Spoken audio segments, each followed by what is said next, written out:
My lawyer and your lawyer talking shit on Twitter. My lawyer says to your lawyer, I've got a whole bunch of fucking Trump tapes. Talking about Trump tapes.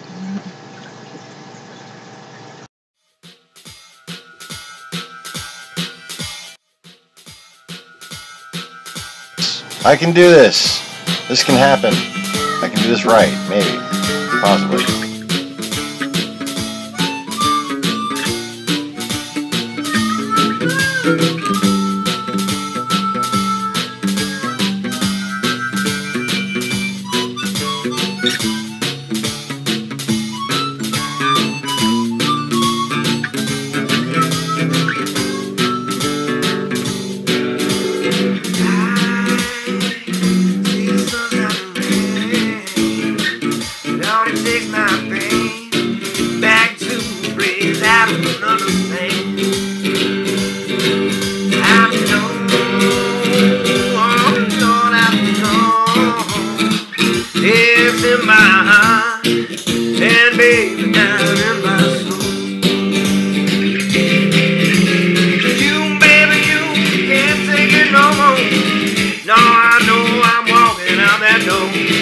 The way you treated me too many times before.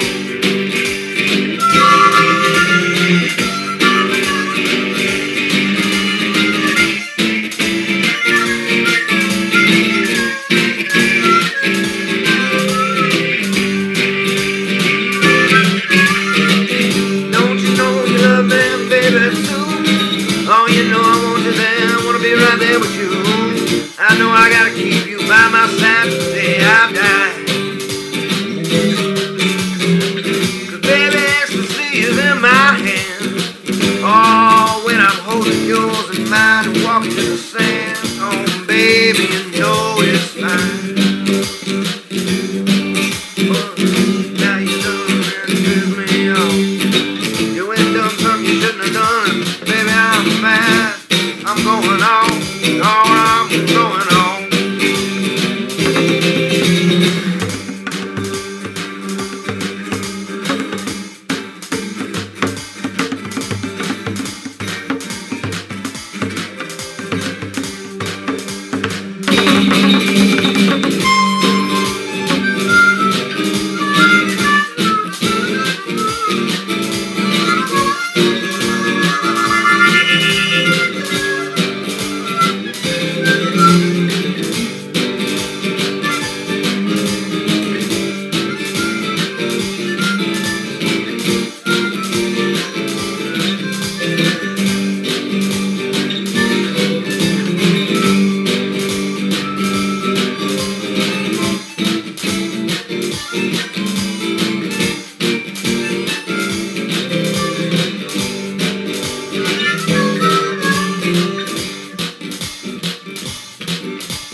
Good morning. morning, good afternoon, good evening. Ow, Misha.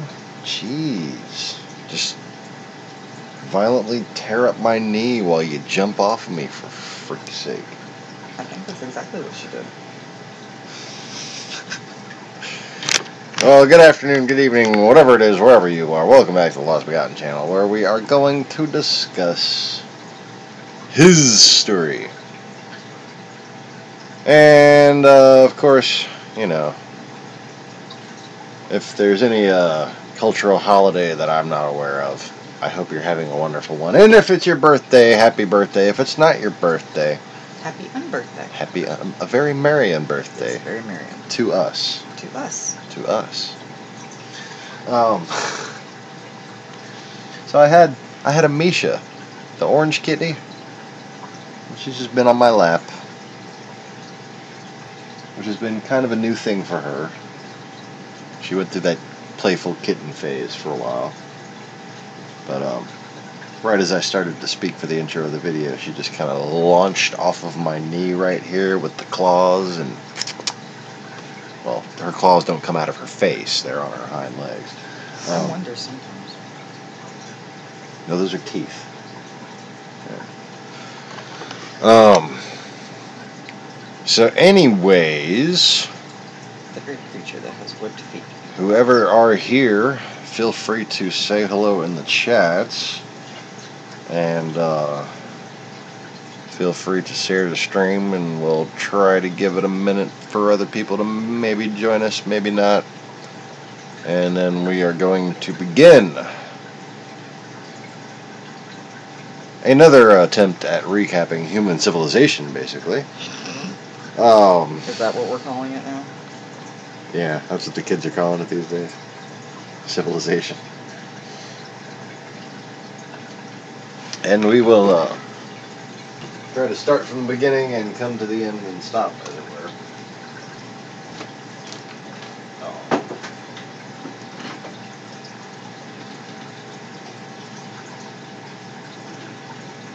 But first, I must get more coffee.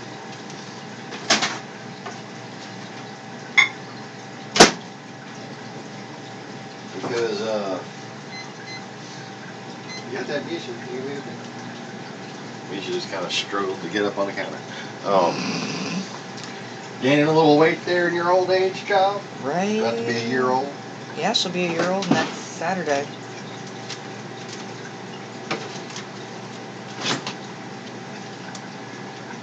But, this presentation is going to basically cover the entire period from the flood until now.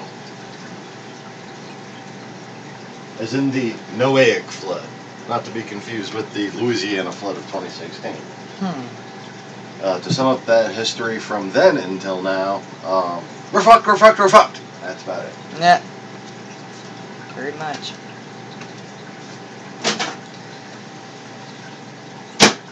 And you thought the flood was bad. Welcome to Trump land. That was preparing us. The flood was preparing us for this somehow. Somehow. Not entirely 100%, but it has to be the answer.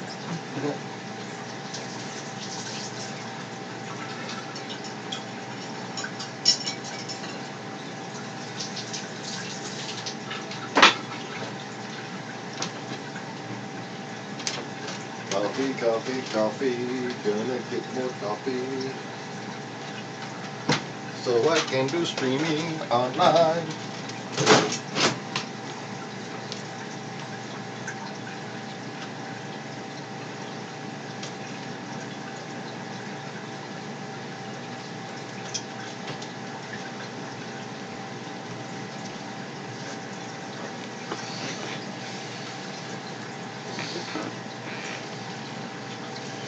Fill it up, stir it up, drink it down.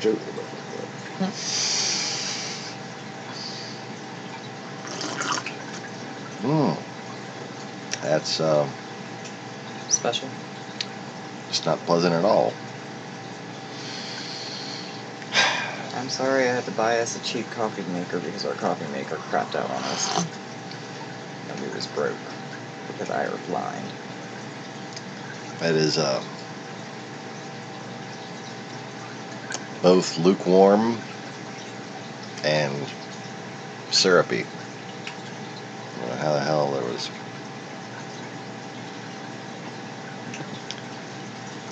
that much sugar in there. Doesn't fucking make sense. Ah.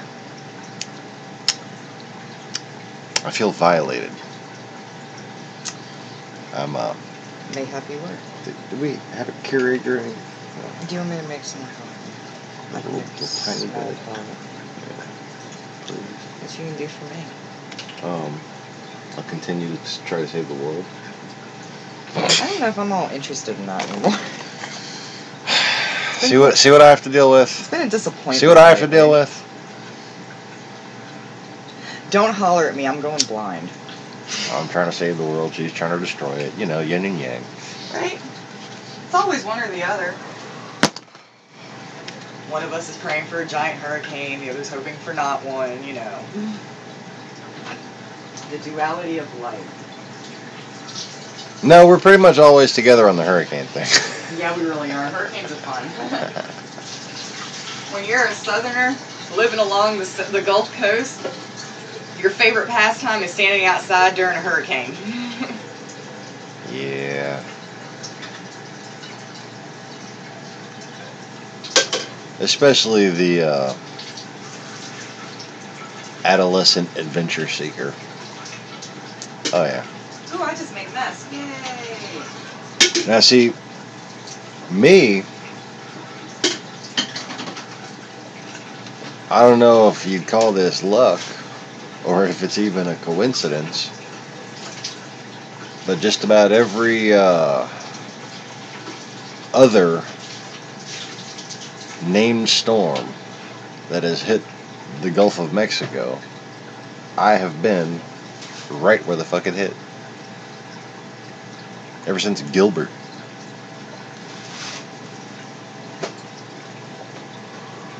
I missed Andrew, but my sister just went to New Orleans and she got hit by Andrew. Which I will not comment on.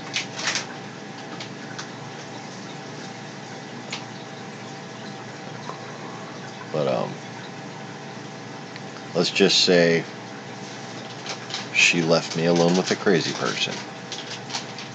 And I was not happy about it.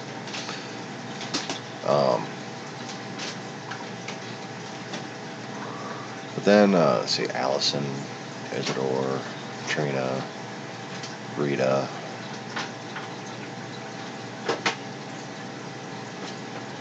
I'm making you like a cup and a half of coffee. George, Gustav. Oh, I don't even want to talk about Gustav. That was miserable. Try just having a baby and then I not can't even power. remember them all anymore. Try not having just having a baby and not having power for a week and a half. Like I went to South Texas, fucking hurricane hit there, you know, like I went to Houston, hurricane hit there. Fucking New Orleans, hurricane hit there. Come to Baton Rouge, hurricane hits here. Go to Houston, hurricane hits. Here I It was either Allison or Isidore fucking hit me twice. My family made us evacuate for George for absolutely no reason. Although we evacuated to Tyler, Texas, and they had the state fair going on, so at least, you know, I got a little bit of enjoyment out of it. Got to wander around the fair with like $40. Oh. I don't know if I can concentrate with this fucking taste in my mouth. I'm like looking around for alternate flavors.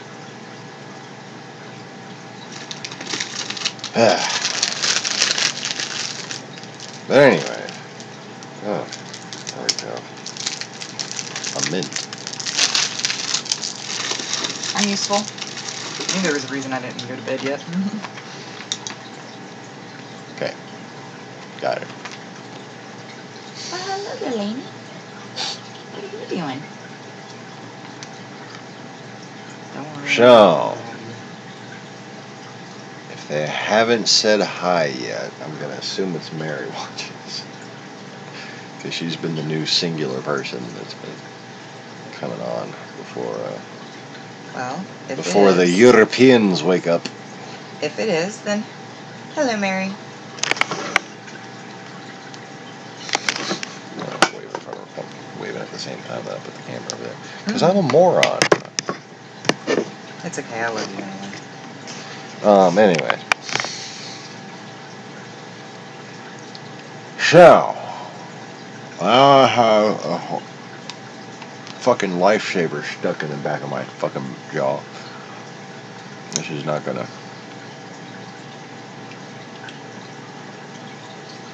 This is not gonna really...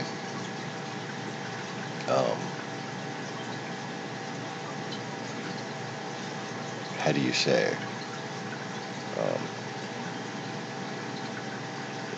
Help?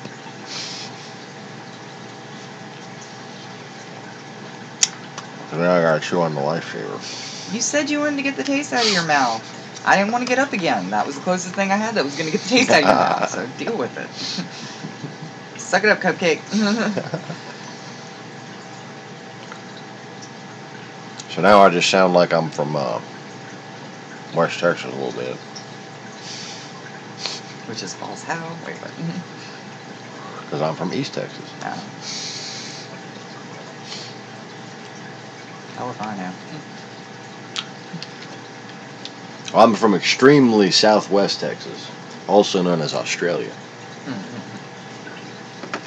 Or, you know, known as Australia in the joke that I just made up just now. Yeah. Oh my god, I was about to take another sip of this shit. Okay. Oh my god, give it like 5 See, minutes. that's what I was and afraid it'll of, be because if I start talking and I start trying to think, I'm like, done. Now y'all see what I gotta put up with? Mr. Old Picky over coffee. What happens when, you know, you let it sit and you start typing on the computer for 3 hours and you let your coffee sit? It gets old. That's the coffee that was in the pot. Yeah, that I made like 7 hours ago. Good point. I don't know. Do I ever have a point? So anyway, if I could fucking get this, if I could just chew this damn thing up. Ow. Ow. Don't do that. Never mind. Apparently really fucking hard.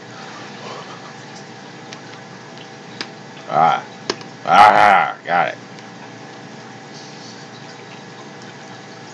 Okay. So, before we really get started on the post-flood thing,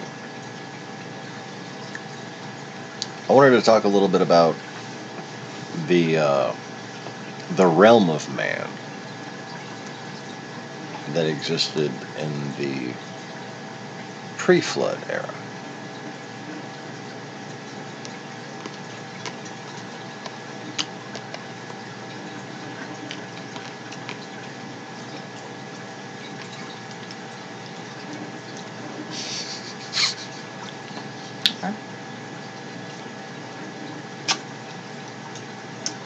Okay.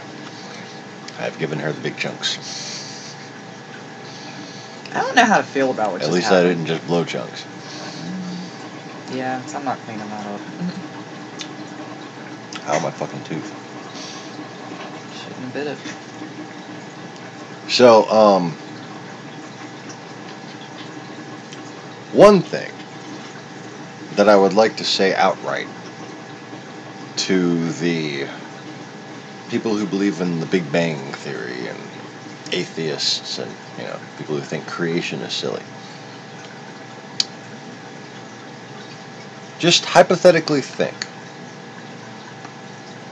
Despite what Christians and other different types of people who have become obviously very misguided and very clouded by selfishness and other things,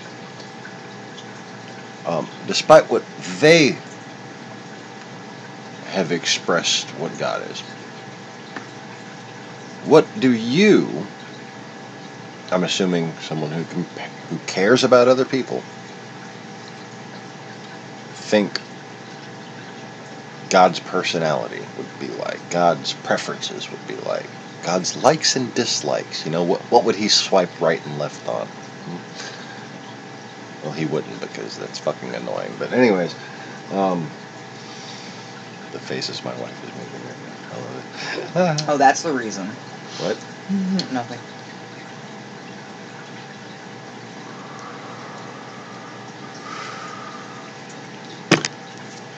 What? So, this silly little map here, I agree, it's silly. But if there was a creator along the lines of the creator that should be, wouldn't silly be very possible? In fact, would you agree that one of the most educational and philosophically productive things one can do with their time is watch Star Trek, or Stargate SG-1 for that matter, or even, you know, the spin-offs, once you get bored with it, you know. You see this little map here? I don't know where it came from, but it looks a lot like how I pictured things. But what I didn't realize when I was picturing those things is that it kind of looks like a Daedalus class starship.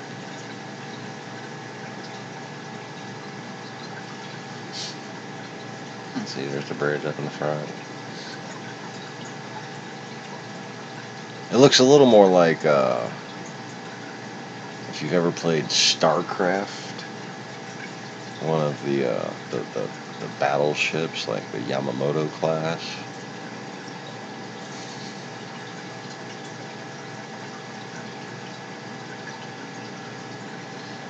But you could imagine, say, if God were a being who liked to reincarnate himself to guide mankind, occasionally, for instance. That in this day and age, as he was growing up,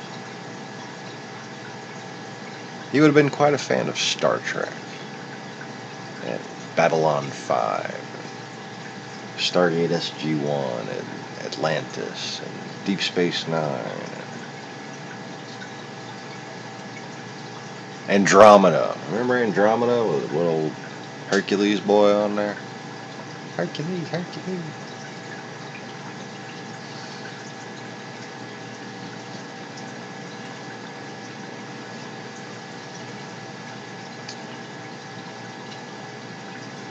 And maybe it's muses working forwards in time. Maybe it's the psychology of God working back in time. But this shape here, whether it's oceans on the outside or ice on the outside, we know at least at one point there was a massive supervolcano in the center of this map.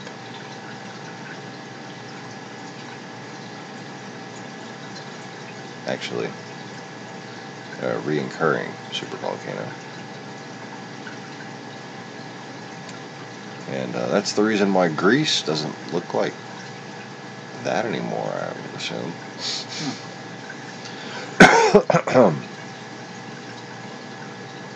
At least in the map maker's hypothesis.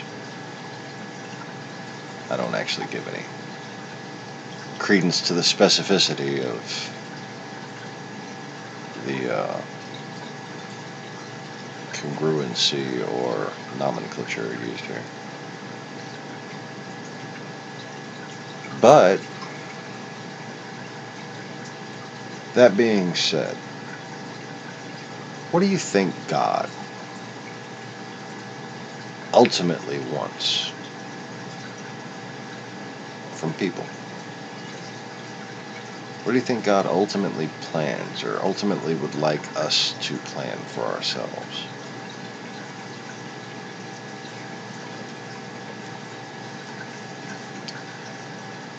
Well, Jean-Luc Picard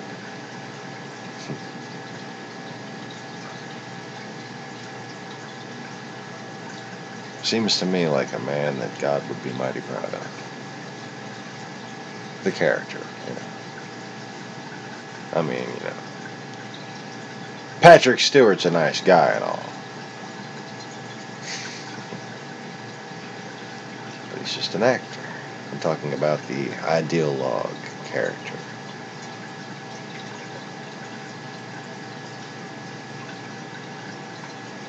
And the very idea of the Federation and the guiding principles behind their exploration of the galaxy,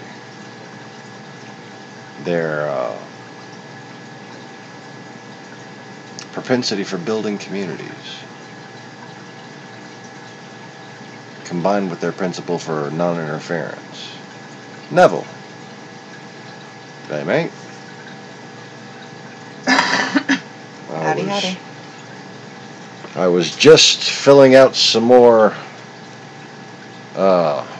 applications to try to help restore the Great Barrier Reef. I'm totally down for moving it back there. Well, we'll have to have a location out there. I don't know about moving out there. Screw you. I go out there once, I ain't coming back. Yeah, we'll go out there permanently, you know, after we finish saving America so the world will survive. That kind of thing.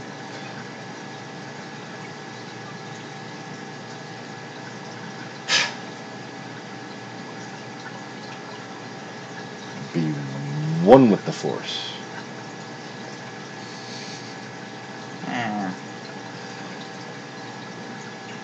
So yeah, the whole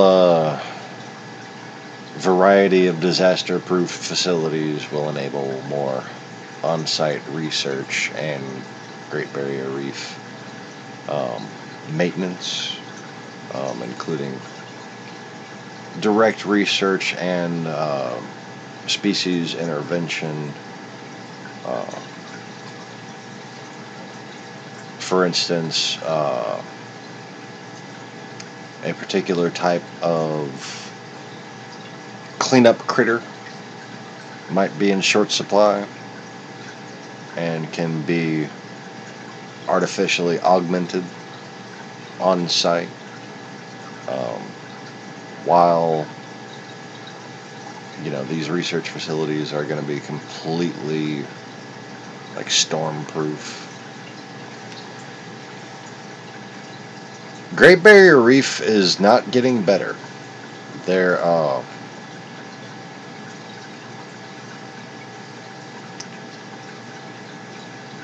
now like up to 85% bleaching events expected this summer, after 60% last year, 55% before that.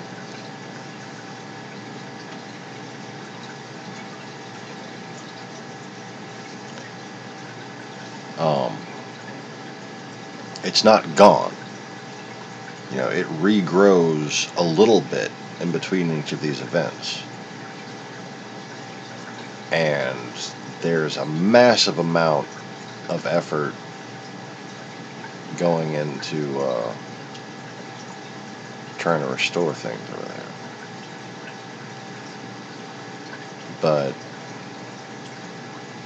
basically, I want the GBR Foundation and Pacific Channel Corporation to both take large stakes of the for-profit entities I'm proposing, so that the revenue from that can be what is relied upon to sustain the Great Barrier Reef, as well as all of the other various charitable functions that those organizations are going to be needed for, or already are needed for. But anyways, fucking kitten is too cute. That's what I'm doing. I'm petting the damn kitten in my lap right now. Kitty, kitty, kitty, kitty, kitty.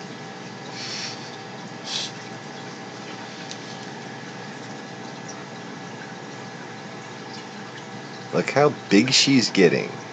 My goodness.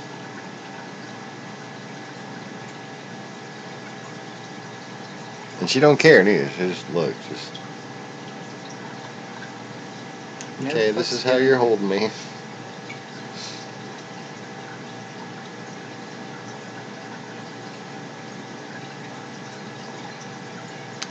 Yeah. So I'm not sure what river is it.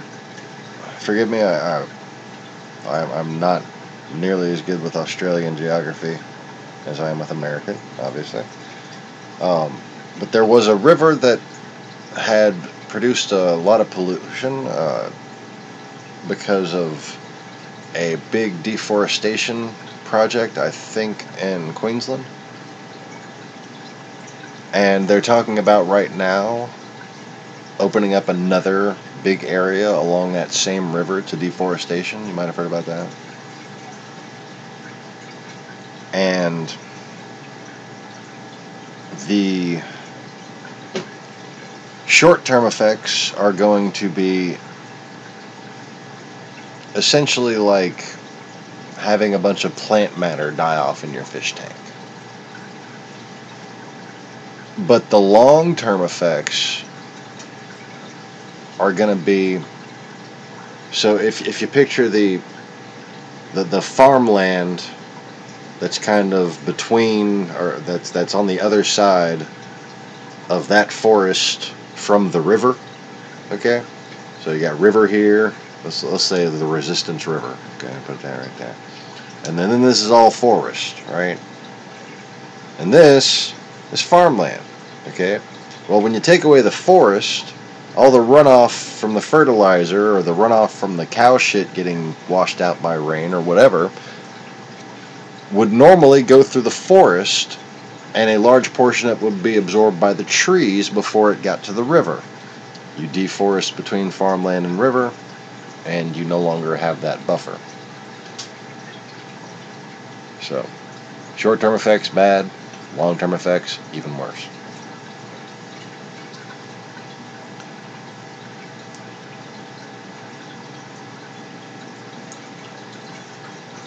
And,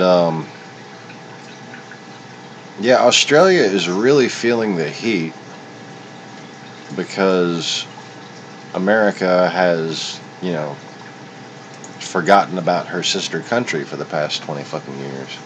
And that has really pissed me off personally.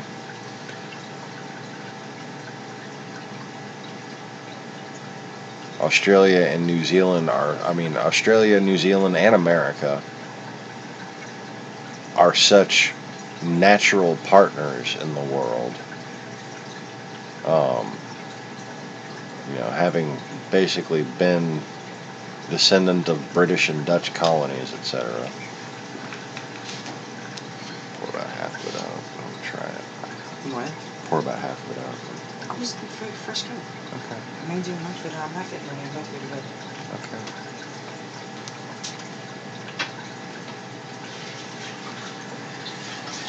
Okay. Yep, dredging can do a lot of damage too. It's not just the sediment buildup that is the obvious,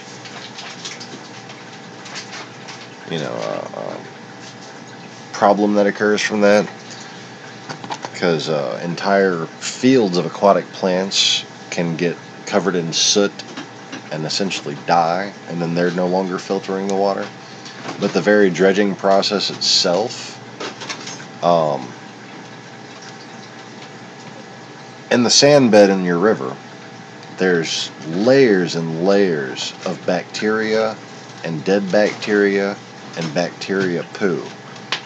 And the decomposition of these things creates other bacteria and dead bacteria and bacteria poo. And it's all kind of getting balanced out over time. And it rarely gets disturbed. And what gets disturbed is kind of balanced out too by, like the actual levels of the bacteria itself and the way it fluctuates further downstream, etc. But once you go dredging that whole system, you pull up all the poo pockets. What are you going to pick? Poo pockets. Sorry, I had to. Just poo pockets. It just sounded like a tasty microwave prank. Poo pockets. And the dead bacteria pockets. All while disturbing the entire life process of the live bacteria. So the decomposing matter just fucking decomposes. There's no bacteria soaking up the chemicals that come from the decomposition process, and that just continues to get released into the wild, and it's kind of a negative chain reaction. Ooh, coffee. Good coffee? Yes. Yeah, I went. Hot coffee. Hot coffee.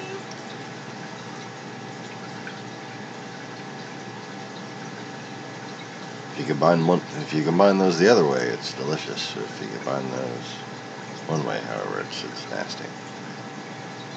What? Poo coffee. Oh. Okay. I know. I'm retarded. I try.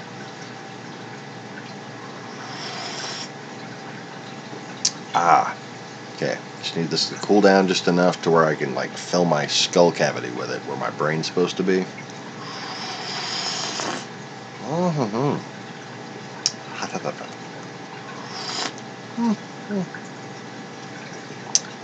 Okay. Alright, just gonna set that over there to cool down. Like the UPS guy's balls after delivering a package to a sorority party. What?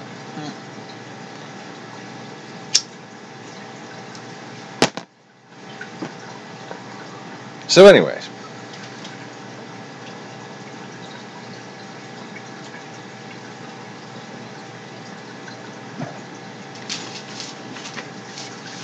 Now,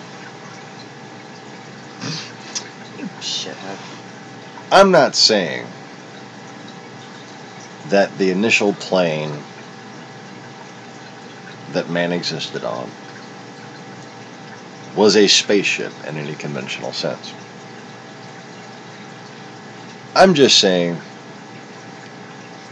that in the beginning, when God was kind of the incarnate being that would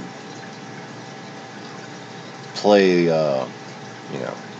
King of Kings or Wise Man or whatever, that being able to see the future and being that God that Trekkies would want to be God,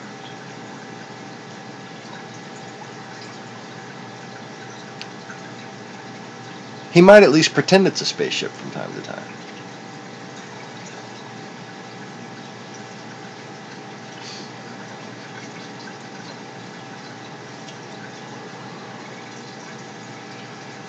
So anyways. He's driving an ice cream truck? Daedalus class Earthship.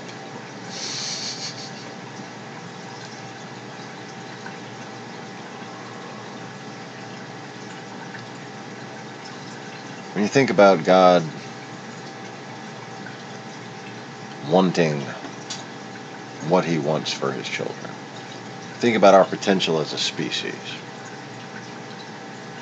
Think about if the earth as a spiritual incubator is flat or was flat at some point. And if that accounts for the definition of whether or not we are in the heavens, in the biblical sense,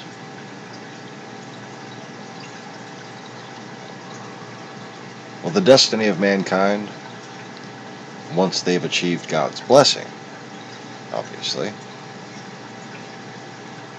is to be in the heavens.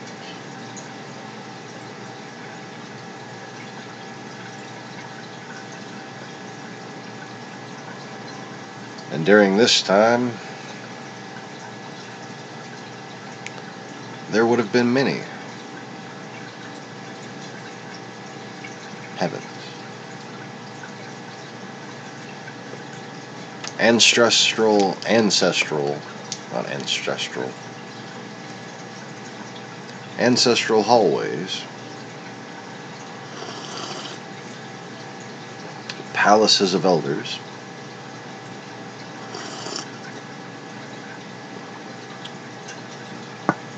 and the great Vimana of the primary five.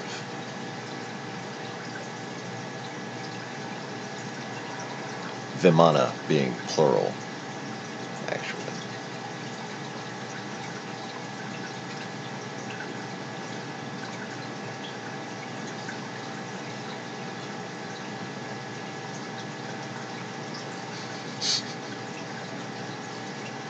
The kitten just sits on my lap and flops her head around, and her head, she has one head, flops her head around and just looks at stuff and distracts me.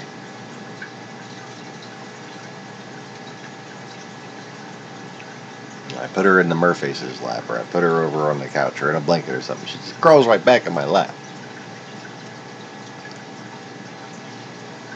Anyways. So,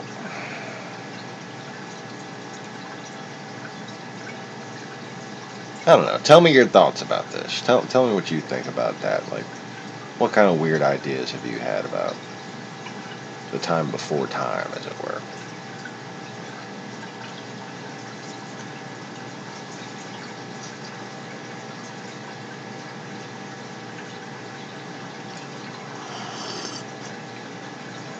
As I remember it, this plane was sort of the communal ground of the other planes, and it was a primary place that gave rise to those beings before they even made their Vimanas, which were their planes. This is a Vimana.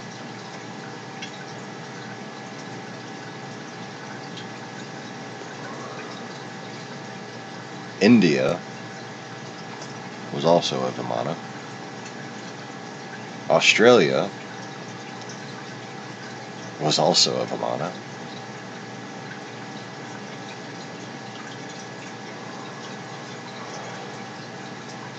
I believe the land of Nod, which is now the Northern Plateau, was also a Vimana. North and South America, maybe the remains.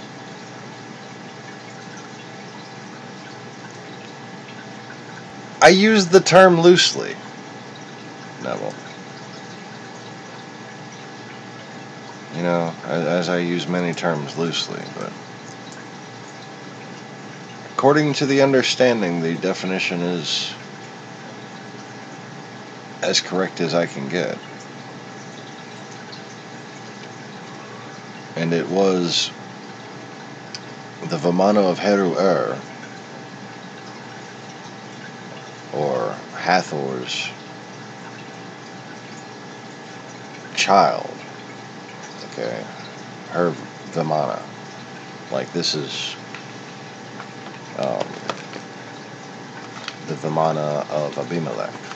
Okay, or Adam, father of kings. That's all Abimelech means.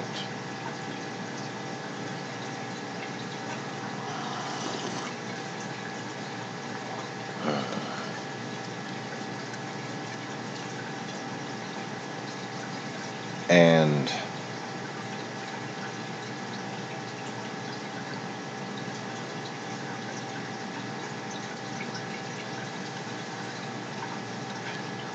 there are things that my mind stretches to comprehend that,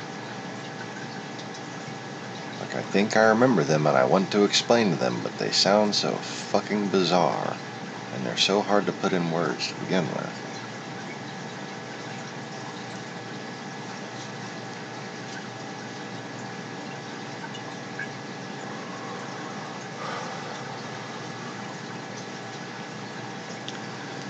Like the land of Nod becoming a great machine to try to steal the sun,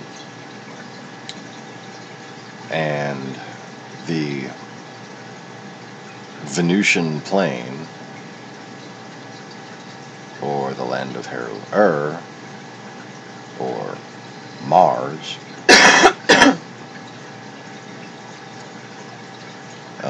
not the planet, the god, Horus the Younger.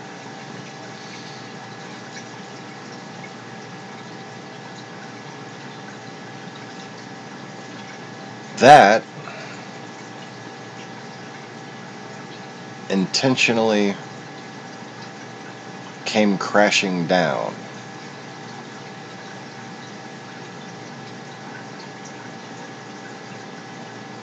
and it seemed at the time an attempt to destroy everything because others would have it.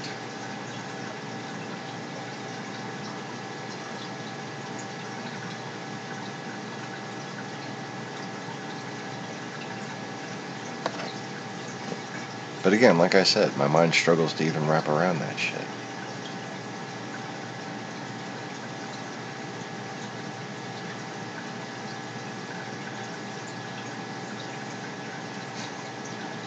And the biggest spaceship crashing in fucking any Star Trek related series doesn't come close to the fucking devastation that rained on everything. That was a later time too. That was a time in which the world had already expanded. The time of Nod stealing the sun was very early. It seemed like it was to break up an alliance.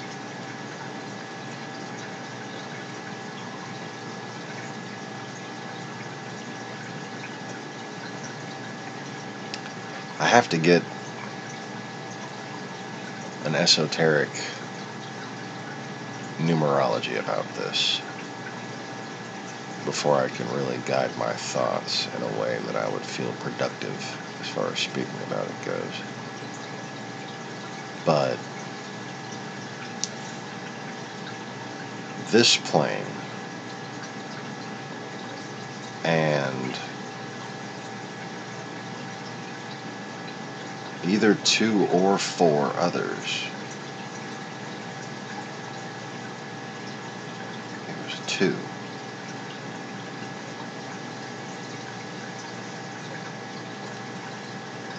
were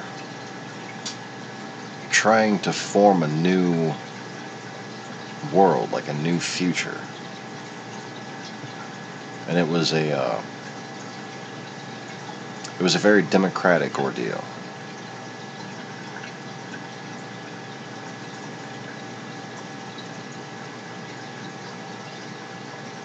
the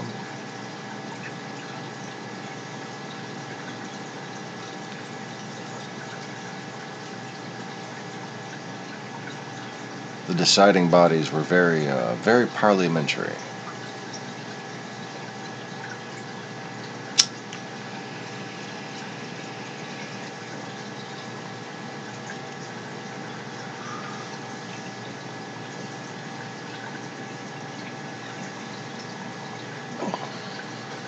It's almost like as if this part of prehistory was used as justification by the Babylonians in their attempt at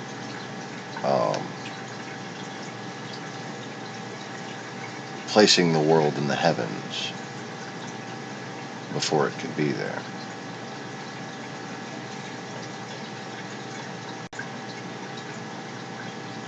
But I'm not sure if it's the same story or the true version of the story.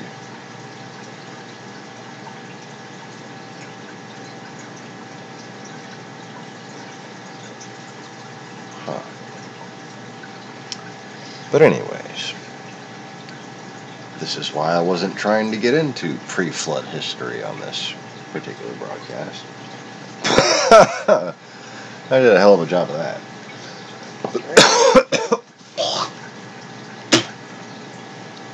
Alright. So,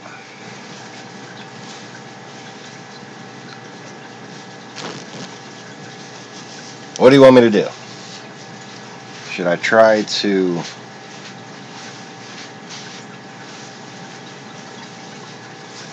complete pulling this story out of my ass and see where it takes us?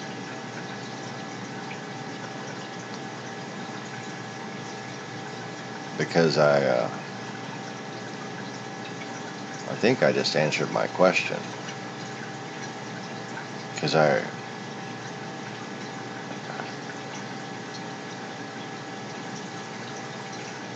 starting to remember the politics that led up to the building of the ark.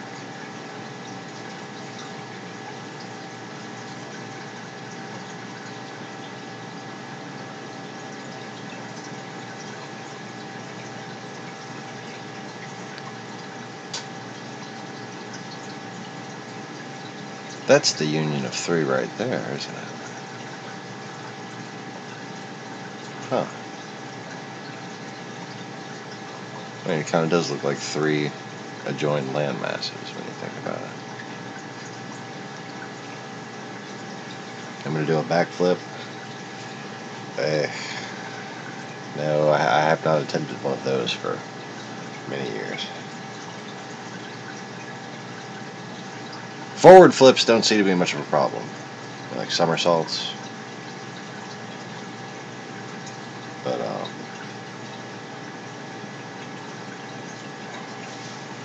I could probably, like, almost do one backflip and then never be able to walk again. That almost happened to me when the kids asked me if I could do a cartwheel still.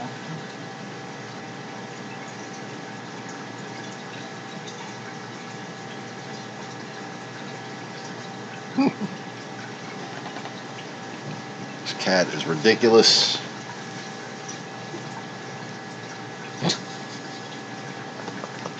How am I supposed to concentrate when you're being that stinking cute?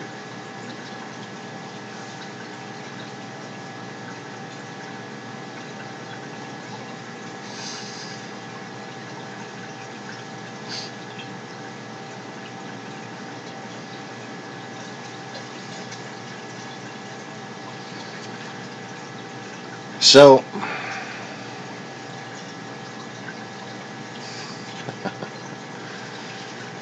alright. Yeah, I've been keeping to my little couch workout regimen. It's pretty much the least motivation one could possibly need to maintain muscle mass and blood flow. Don't even have to get up. Just pull the shit towards me and start working out.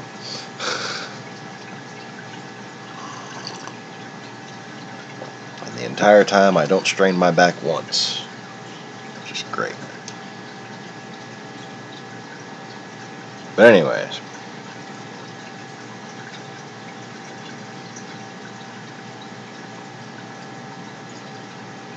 I think I may have to delve into dark sources soon.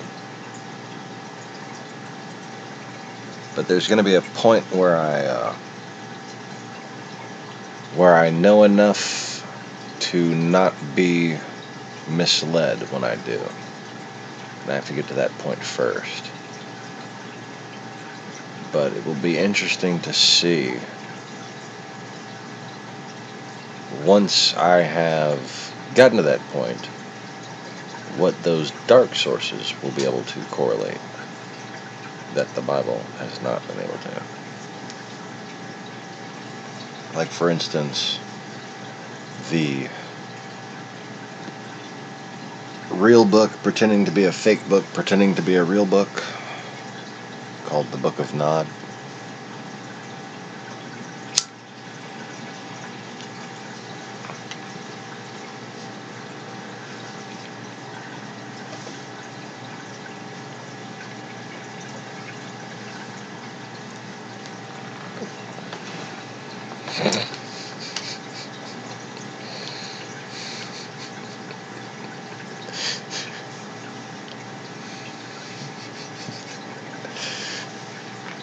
There's another Neville at work who's really fat, so he gets called Skinny Neville. That's awesome.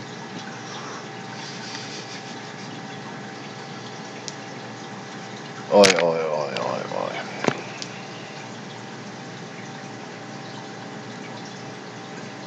So I am grasping at straws here. And I think I might just be able to weave a fucking basket out of it.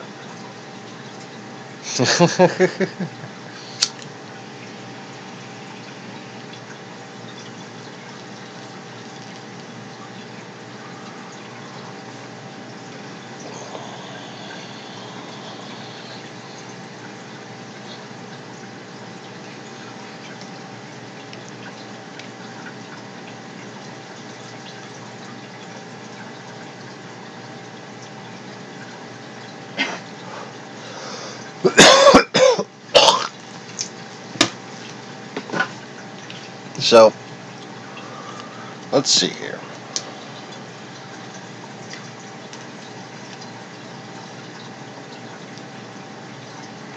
I'm just trying to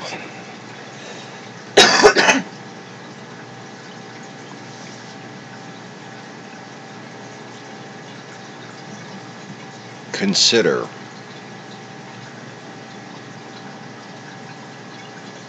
my own propensity for nostalgia.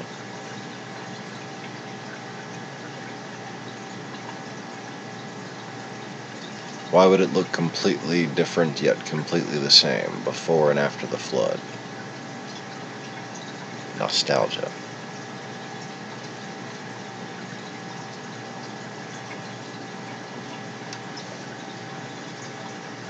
You see, a greedy man might start with a small house, but he hates that house. He can't wait to demolish that house so he can build a shiny new house.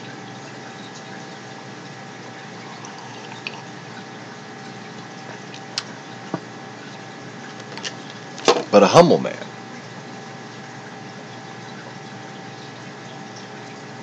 might start a business,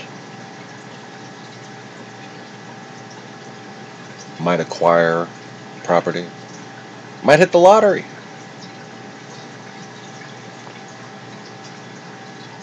But he doesn't want to demolish that old house. He might just build up around it. Might just buy a plot next to it.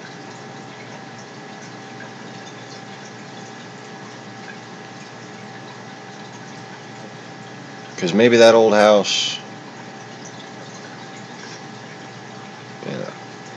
had some problems. Maybe there's some bad memories there.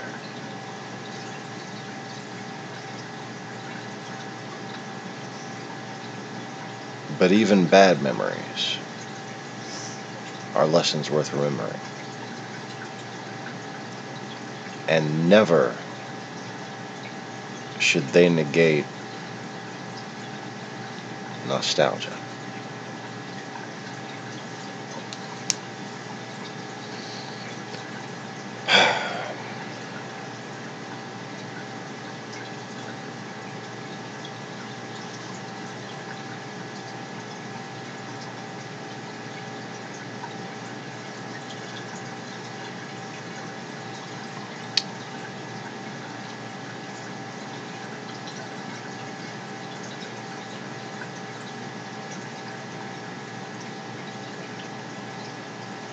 What you're looking at here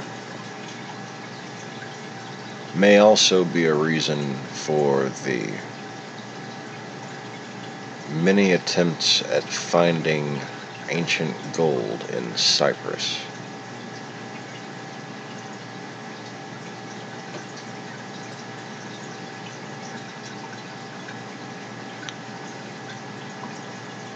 Cyprus may be in fact the island that the ancient tree of life was on. And maybe that's the metaphysical metaphor connection between that land and the trees that grow around here. Our marsh trees here in Louisiana. They're called cypress trees.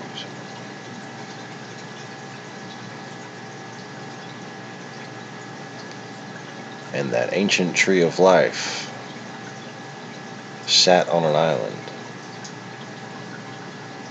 and was fed from a spring underneath it. But its roots went into the sea as well.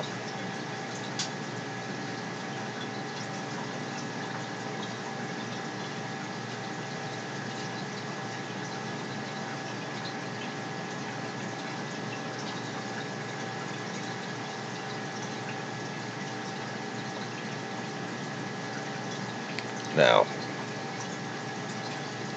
what most of my memory has is this same area. Alright, have a good day at work, mate. Or, no, he's off work. It's probably his wife. He was just talking.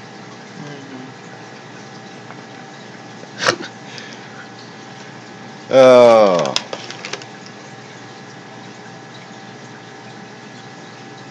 What do you... Stop being so fucking cute.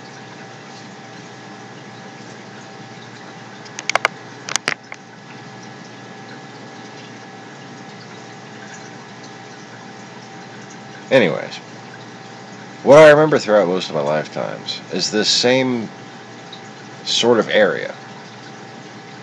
Okay. But not surrounded by ocean, surrounded by ice. And as far as like linear time seems to me, and the way it is now and the way it obviously is to most people, that all seems to have started after the flood. And this area, as it rose first from the water, the sun became a centrally located object. And ice formed all around.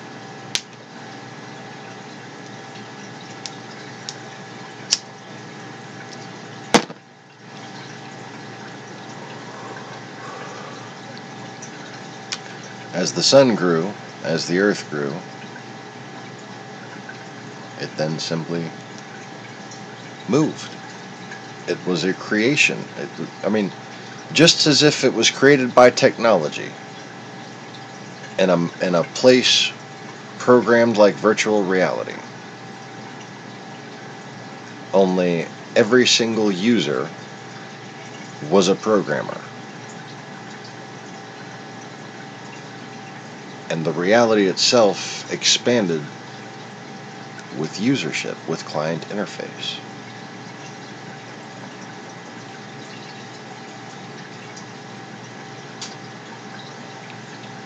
And then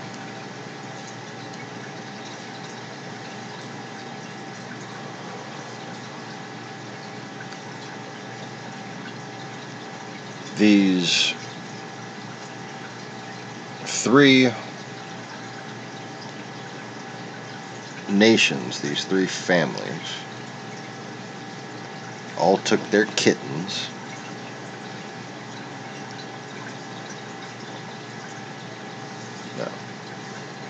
They all took their kittens and they headed for the hills. No. You really need to just not be on here.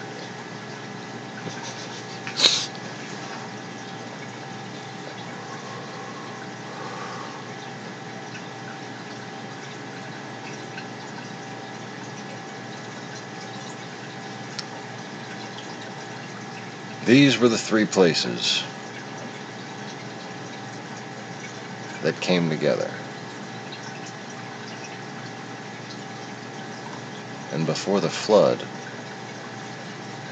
they had been driven apart.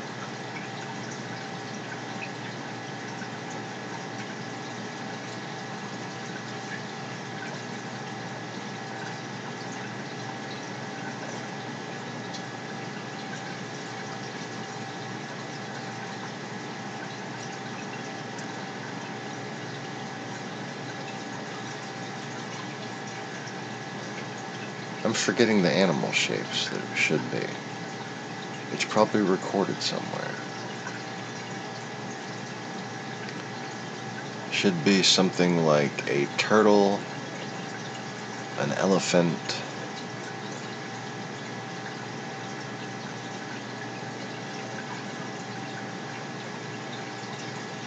and I want to say a donkey, but I don't want to say a donkey. Elephant, donkey, no, that can't be right. If it's right, it's hilarious.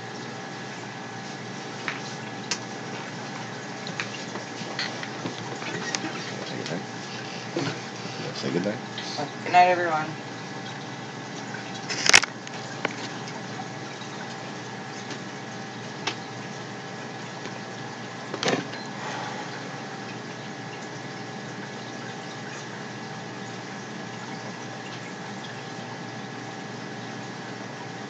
I like looking at this map. It's just a fascinating shape.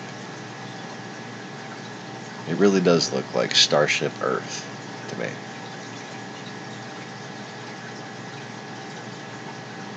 It looks like, what if a bunch of immortal beings wanted to boldly go where none of them had gone before? Into weakness, into mortality, into reality.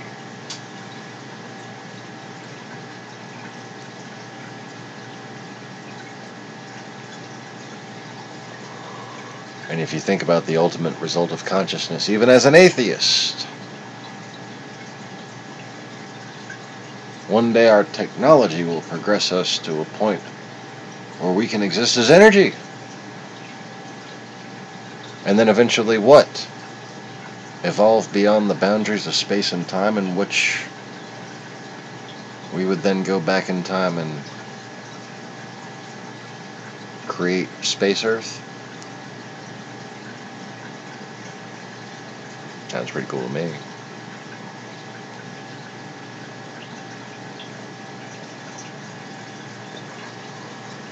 So while an atheist sneers on a regular basis at the idea of Christianity, at the idea of creation,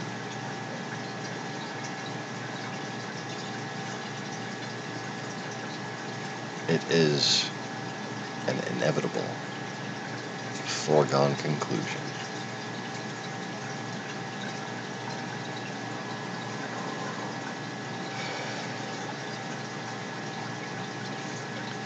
That which seeks perfection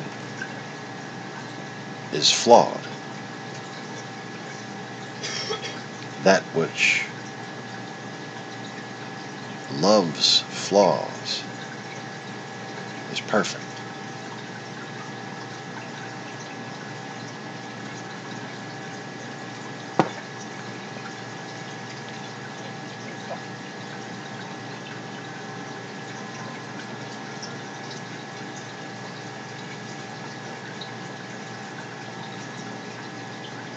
It is a splendid map.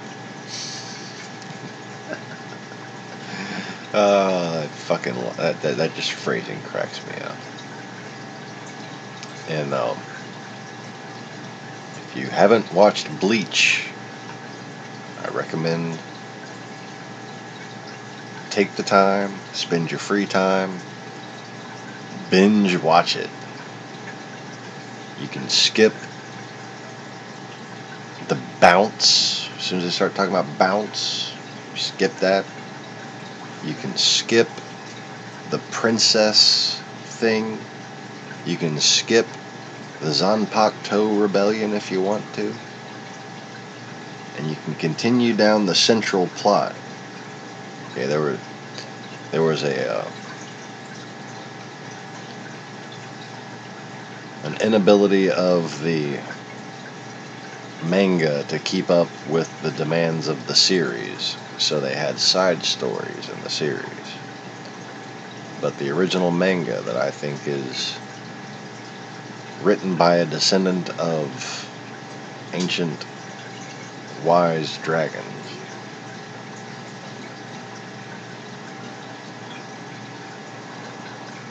seems to know a lot. It's very entertaining. And it's like,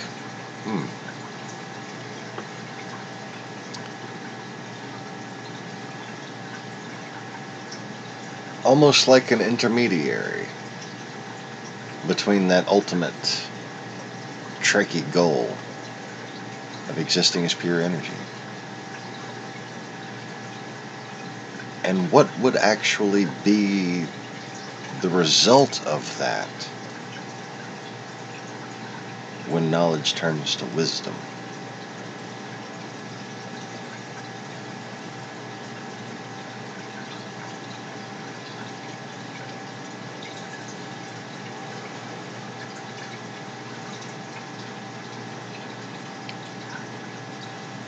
When you think about it, a soul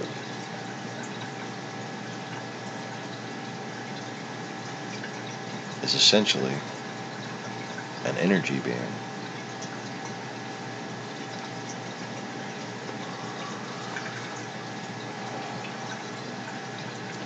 If that energy being takes on the embodiment of an android, or takes on a human form, no matter what that energy being was capable of as an energy being, they are now capable only of what that host organism is capable of.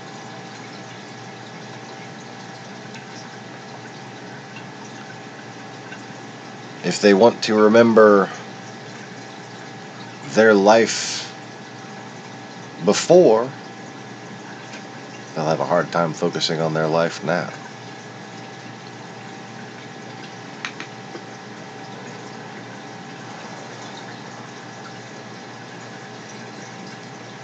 But the whole idea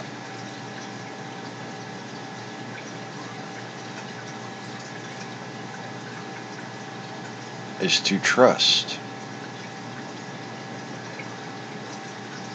in the original Creator's plan, and to trust in the overall plan of love and how it manifests. and to boldly go forth into those lifetimes of mortality and suffering and weakness, so that you can gain wisdom and strength. And that wisdom and strength, when you transfer again into an energy being, increases the overall potential of that energy being. If you picture it on a timeline, every lifetime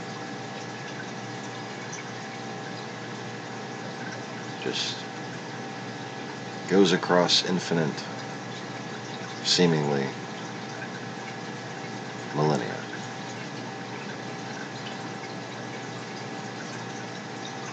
All of those lifetimes add up to your soul.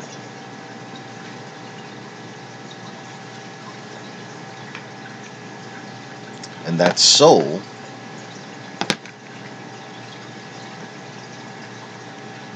can help God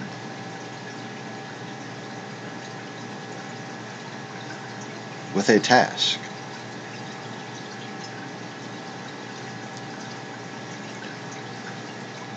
You see,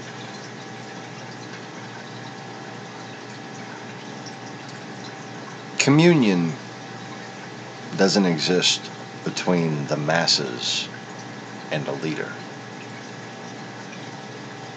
Commune exists between close friends and family.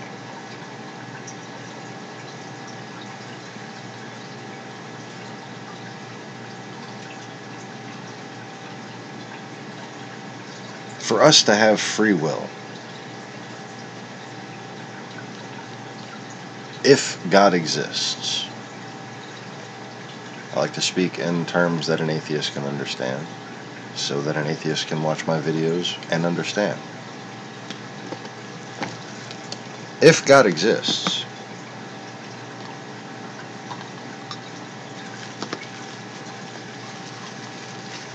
then there should be no reason that He would mistakenly interfere with free will. If God exists, He should have an extremely strict standard for Himself of non-interference. Sort of a prime directive, if you will. Isn't that fascinating?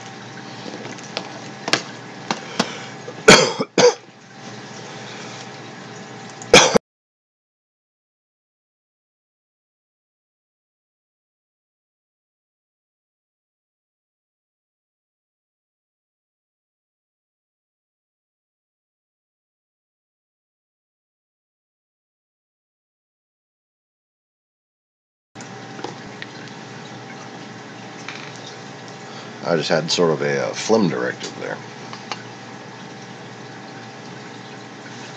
I don't think it got directed on my clothing though, so that's good. What was I saying?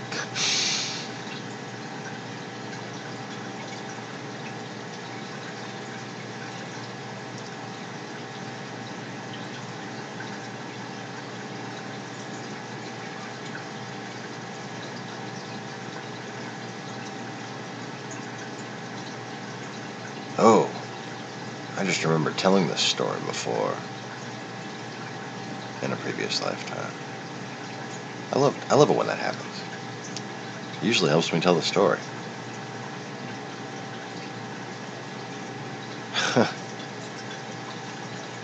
Until I remember it in that language, damn it. That requires like drums and rhyming and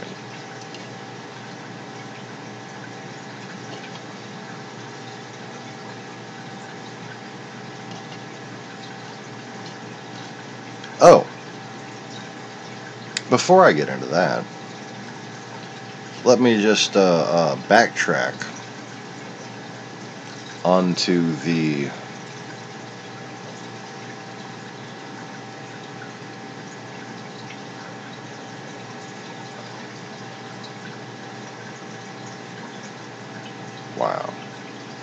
why would Nova Crystallis be coming into my head right now? That is not the right term. But there was a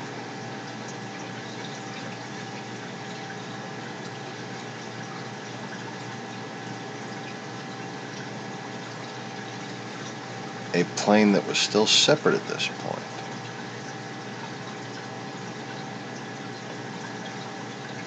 Shown up there as those two lines.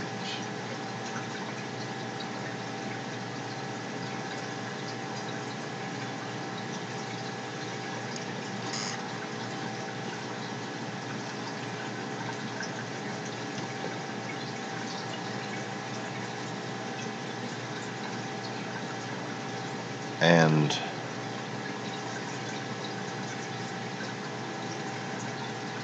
anyways, that's what became Britain. The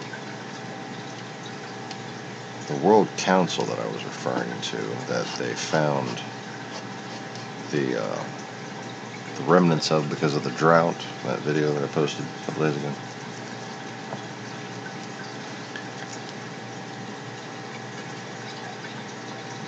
The votes were something to be fucking seen. It was just so cool. Okay, so a petitioner would have to compose a song to be heard. Okay, he didn't have to sing. He could, rap. And that's what most manly men did when they came and asked for, help developing land or different things like that. And that, got a lot of that. And it would be in a set number of stanzas, a quatrain, and it had a very specific pentameter.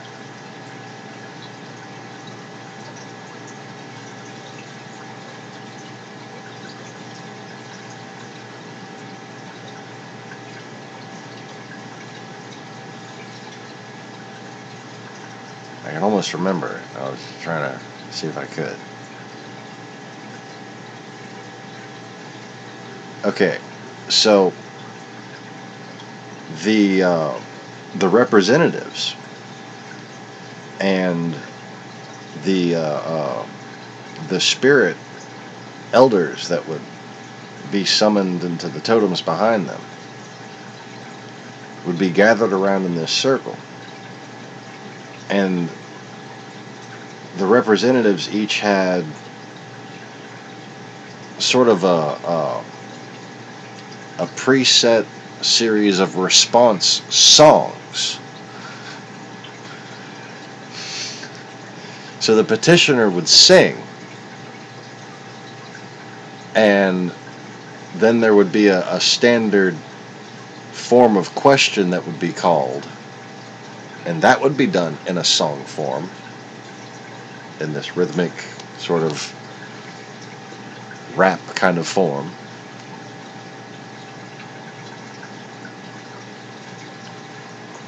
And then the people in favor of it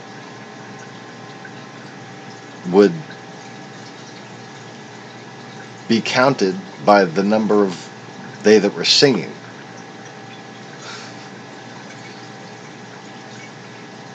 And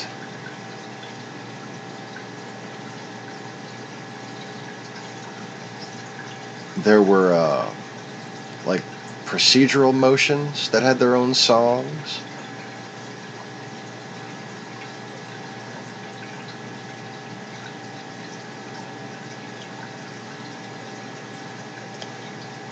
Like objections and summonings and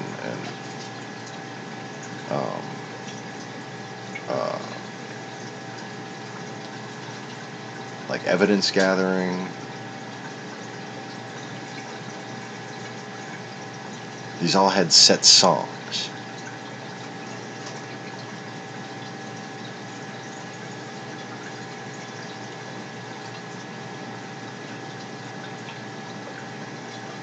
It is just the coolest feeling remembering that. I don't understand what the fuck they're saying, but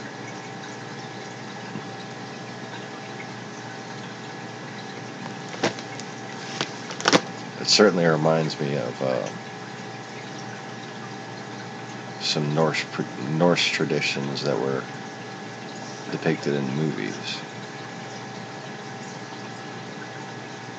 The whole beating discussion while they rhyme and shit. There's a couple of movies that had that in it. But this was more organized and like choral and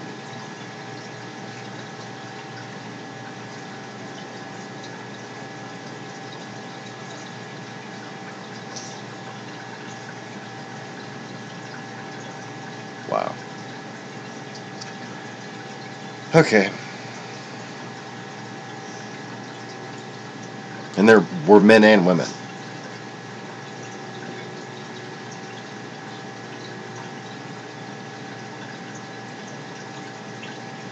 Like if you're not picturing like a congregation like sound to the song, like a small congregation, you know.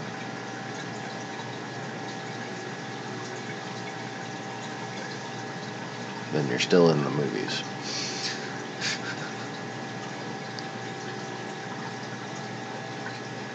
Or like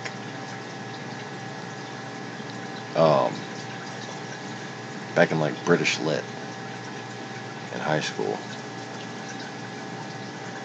when you're reading the what is it, Beowulf and stuff, the pentameter of that reminds me of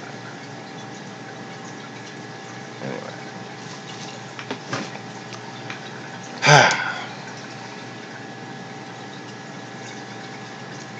So how's it going, she who doesn't chat?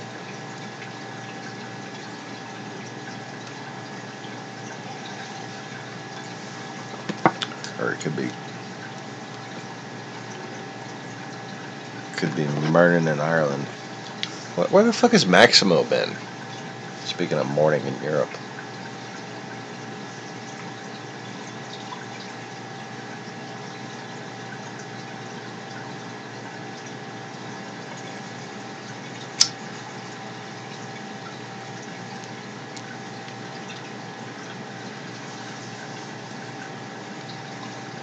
It has been too long since he's been here in the chats. That's for sure. Start worrying about him if I haven't heard him. That's what I do when I haven't heard from people in a while. I fucking worry about him.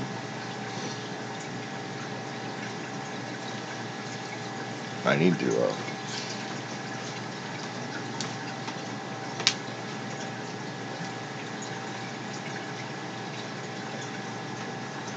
to get in touch with Max and see if he wants me to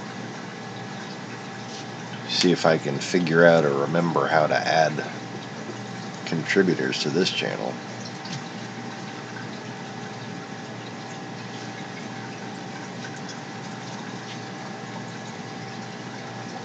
I was just trying to figure out who was watching.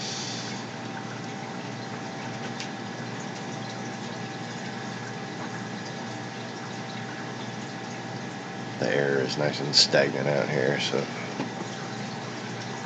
she had to come out because she forgot to turn the AC down.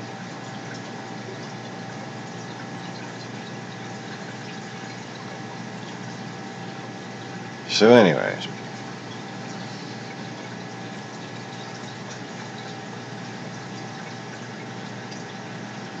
now back to the story I was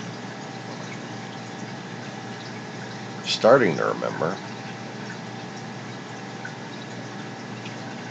Now that I'm done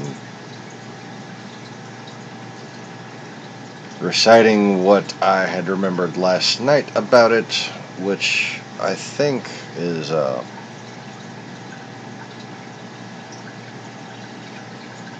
a story that was told when a similar monument was rebuilt in its honor or in its name, kind of, to serve its purpose.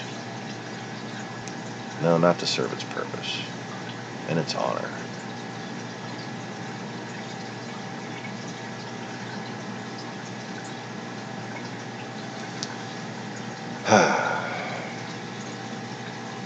Stonehenge could be it, but it just doesn't.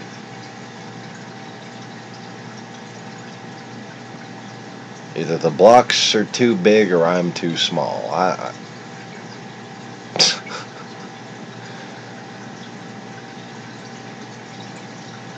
But then again, I wasn't even really considering the scale of that thing that I found the other day in Ireland.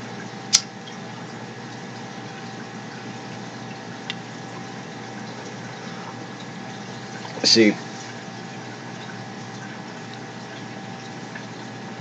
all life forms reach a point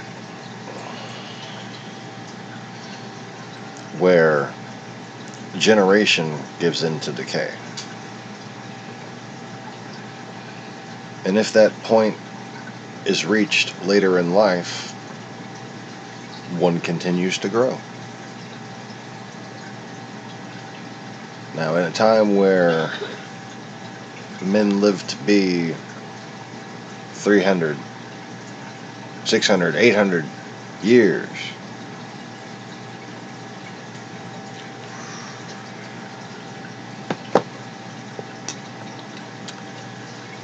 they didn't mature and then just stay the same. They grew. And then they reached that point where generation gives way to decay. Now, that kind of begs the question, considering the not so finite nature of reality back in ancient times, most ancient times.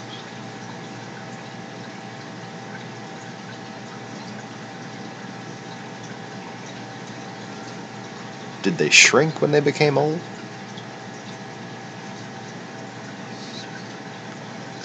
Yeah, starts like a Benjamin Button blimp, you know, like.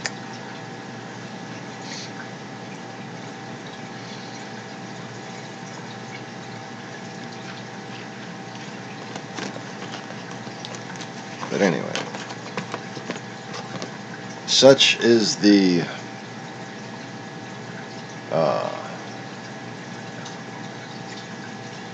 biological lifespan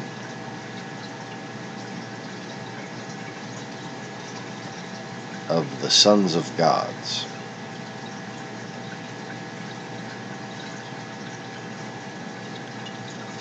And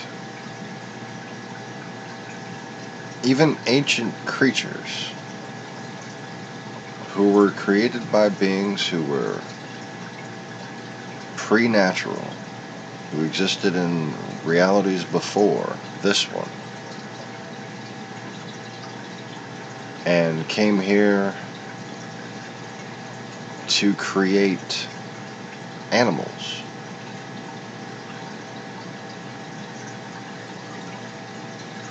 Their descendants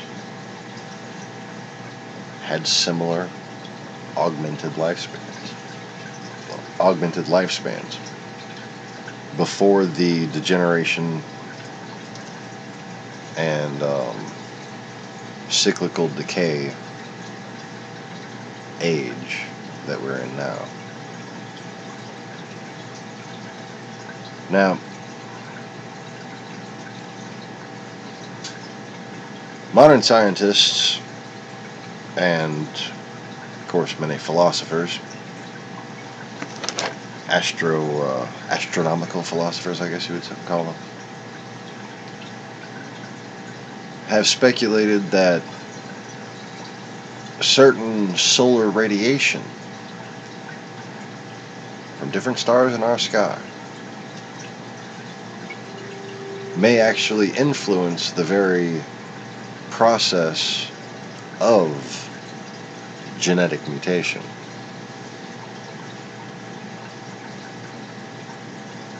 Helping guide it in some way? Helping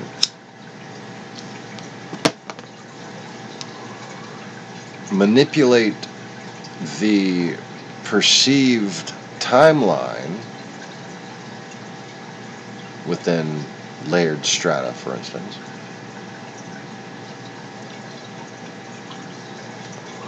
By providing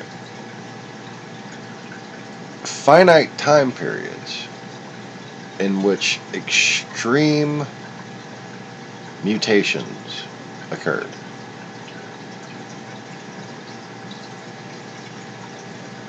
Like if you take the movie Heroes, or the television series Heroes,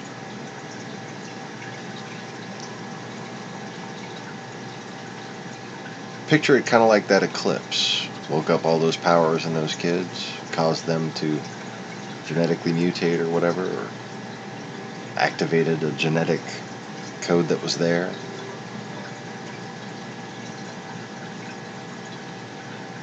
Well, now imagine if a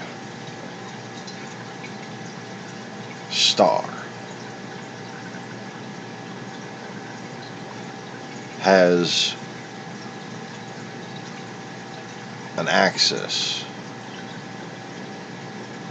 that rotates a certain way, and every couple thousands of years there's a centrifugal effect where a large portion of radiation from that star, or centripetal effect,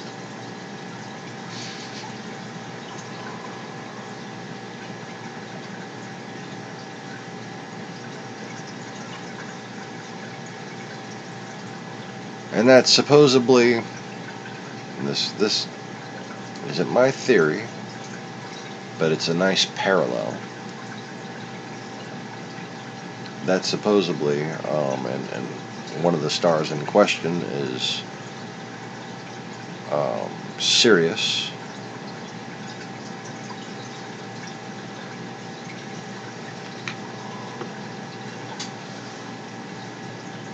but that supposedly causes possible periods of extremely rapid species development through genetic mutation.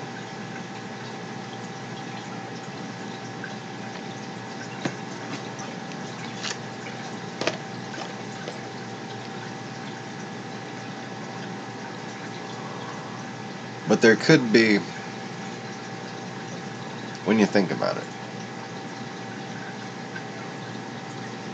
if you want a Trekkie-like, even, what's his fuck, the shill who destroyed America and steals everybody's theories, Musk, yeah.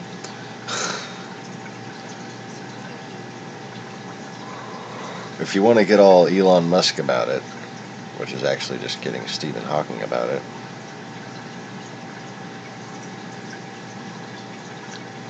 just like one of Stephen Hawking's many theories, one of my many theories, one of most geniuses' many theories, actual geniuses.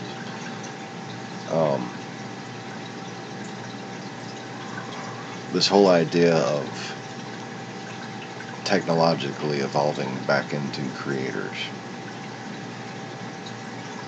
if given in the presence of a creator, or even given in the presence of a governing council, the mechanism of ascension, when one goes to be in the heavens, or, you know, not as mankind, but through death,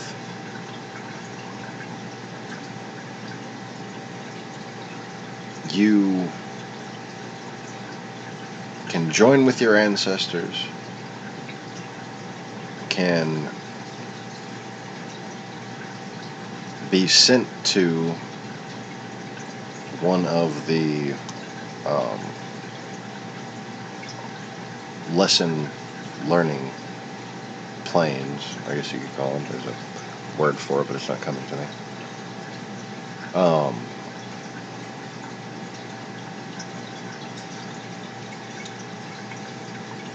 Or you, or your ancestors, for instance, you may be an ancestral spirit,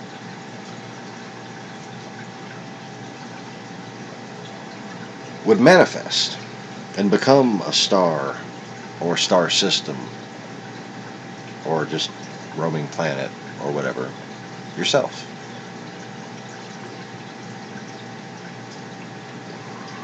Now,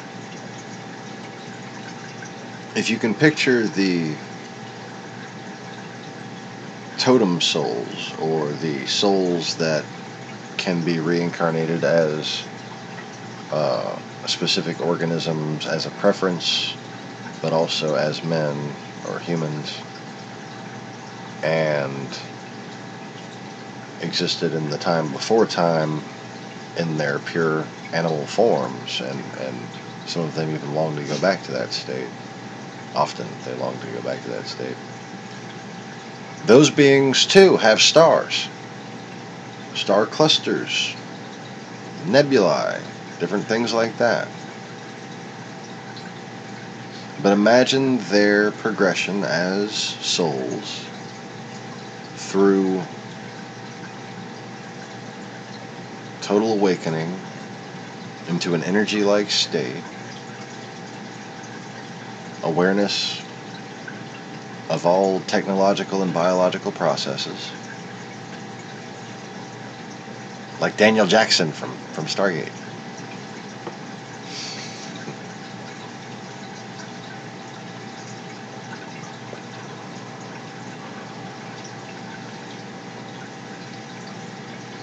Not only could you control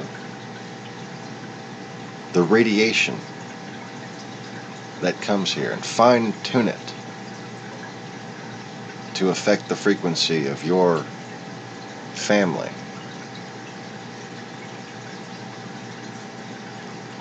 but you could actually create technological mechanisms that augmented this effect. You could create, for instance, a crystalline moon or many moons around your star that reflect the light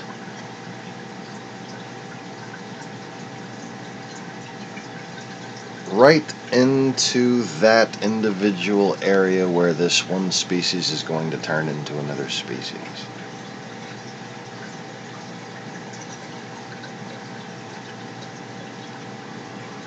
But let me tell you something.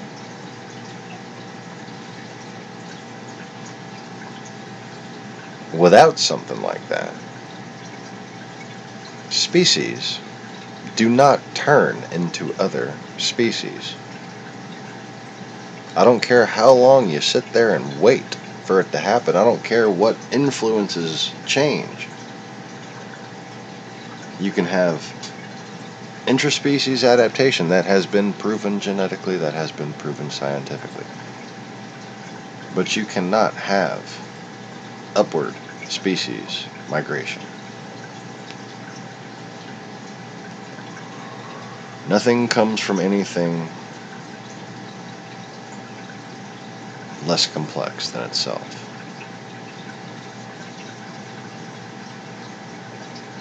All of the animals of today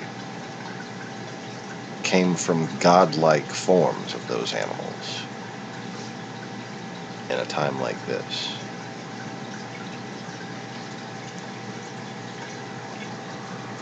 Just as Adam and Eve were.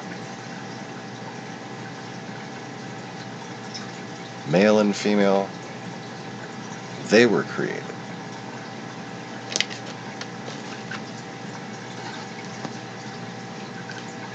And just like Adam and Eve, at the time of the flood,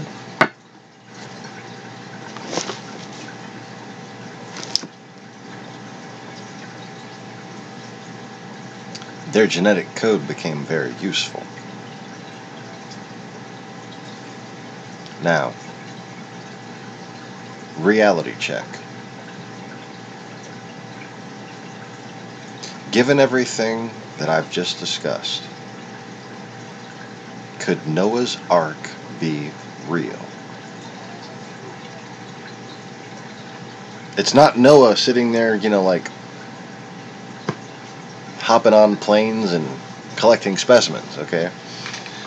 He's not riding around on Sherifax like fucking Gandalf the Grey, saying, "Come with me." He's not fucking hopscotching around playing a little flute, and all the little animals and birdies follow him. Nope.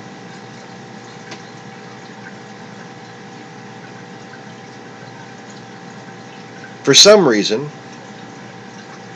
these animals heard the voice of God. Dingo. Dingo, you hear the voice of God? Dingo just started scratching himself. He don't give a shit. He's just a dingo. If he is an ascended being of some sort, he probably didn't choose to be a dirty old dog so he could sit there and, become a priest while being a dog. It makes sense. He's a dog, so he gets to be a dog. At no point will Dingo or any other normal animal just line up and go to a distant place with other animals of other species and get on a fucking boat. That's nonsense. Of course it's nonsense. But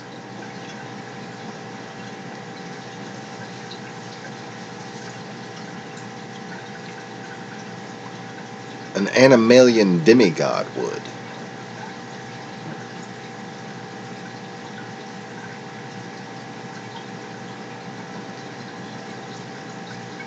Whether reincarnated or whether or not the first ones, and I think this is actually the case, the initial proto-animals that had at that point given rise to the prehistoric species also abandoned their children and came aboard the Ark.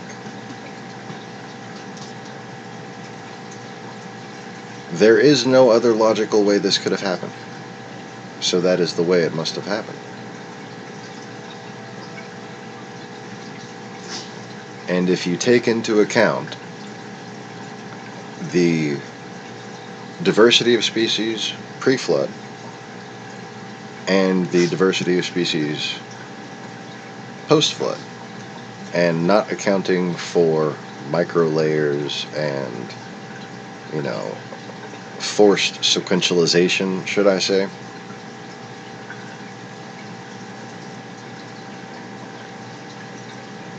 and then simply use basic logic and the direction that each family tree terminates at, the general classifications of species, the broad-based genuses, and you come up with a number of organisms, male and female, progenitor, supergenetic dynamos, basically, whose consciousness is in parallel with their celestial state.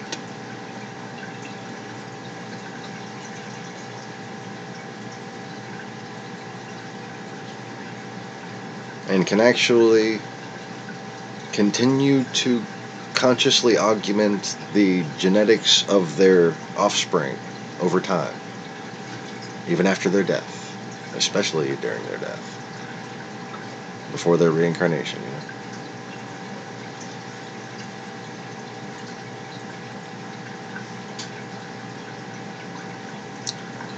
the dimensions given for Noah's Ark are actually quite adequate.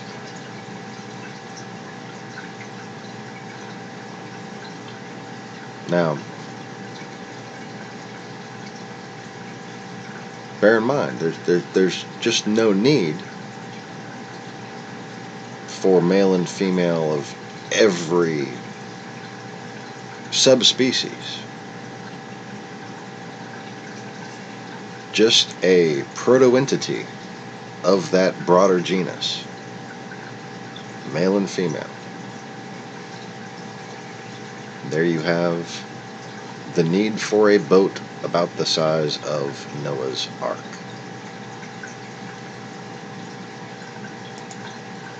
All based on Star Trek logic. How about that? Just play it back in your head. Just energy beings that like animals or feel like they're connected with animals wind up becoming energy beings that are animals? Yeah.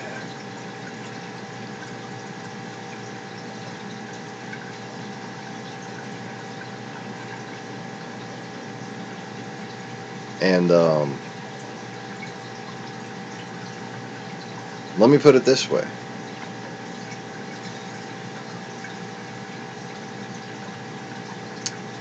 There's no way that the ultimate God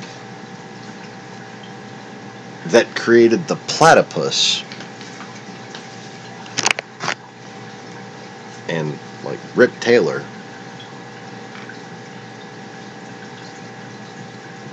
and Bobby Jindal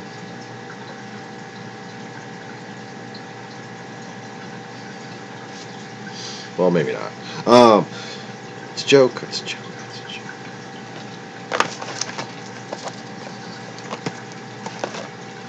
There's no way that that kind of a creator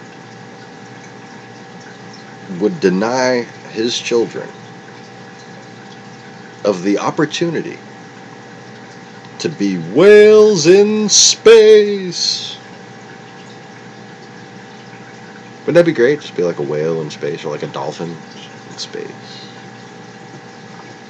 So long and thanks for all the fish.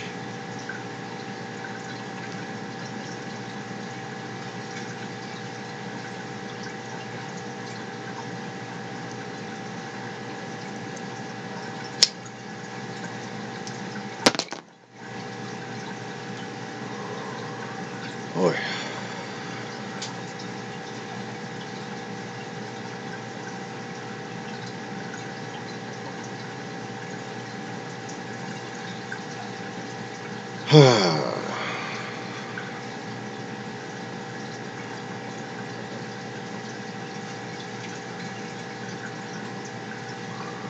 So,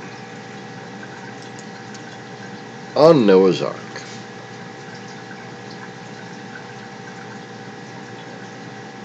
I never thought I'd make it to a segue, but here we are.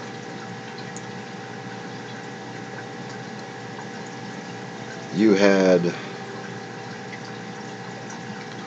3 families that were the existing children of Noah.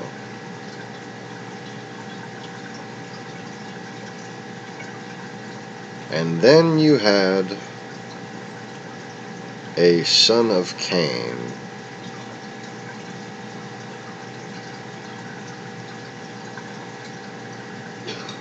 and I fucking can't remember his name.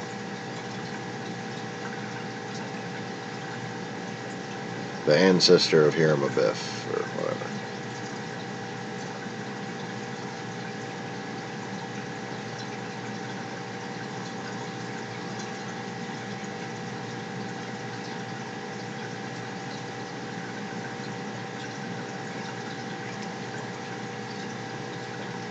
Now,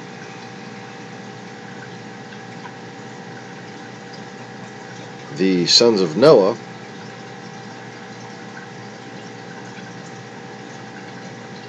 settled in the areas to the south of where the Ark landed. And that's what you're looking at here.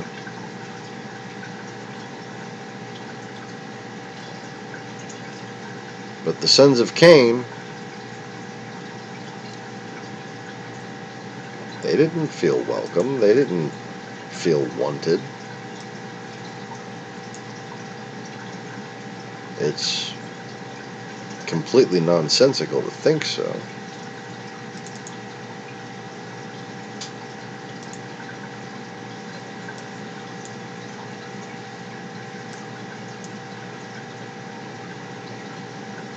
So where did they go?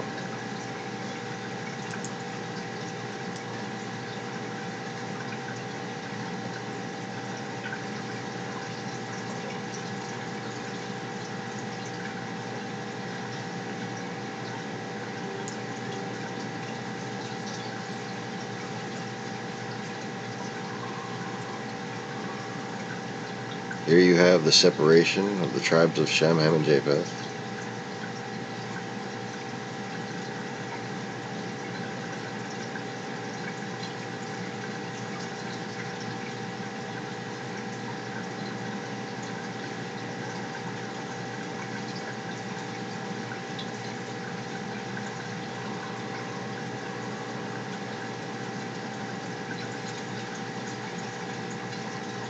If you were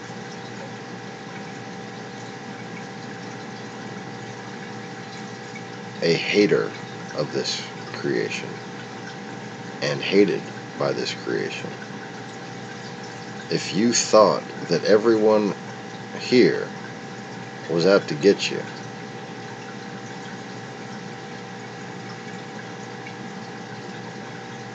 and you landed right there between the Black Sea and the Caspian Sea, that's where Mount Ararat is. Everybody else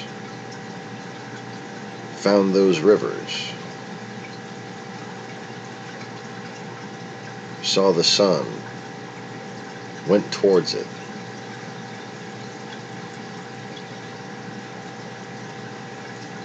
Towards the equator, where it was warmer. Post-flood, everything's cold.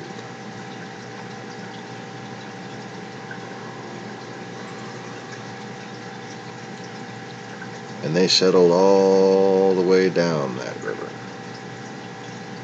And down another river to the east that is no longer there. That once was called Jordan.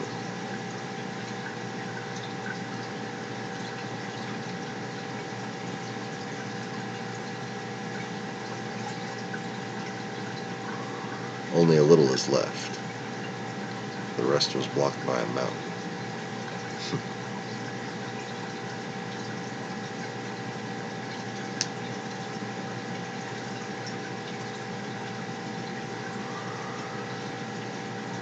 If you were the sons of Cain and you landed in this place, where would you go?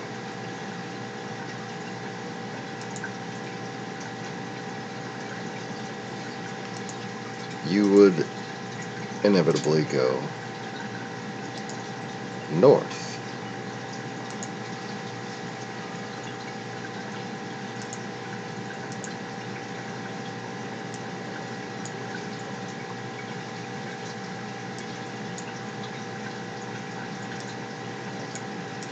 Now, let me just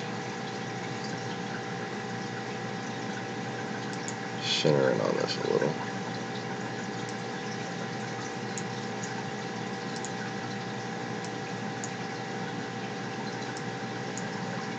Oh, that worked well.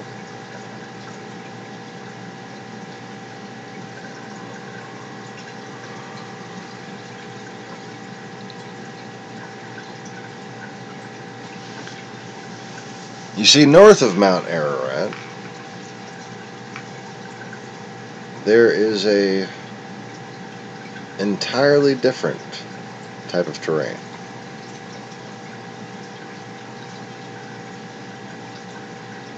it gets colder, and just when you think there's nothing but a never-ending wall of hostility,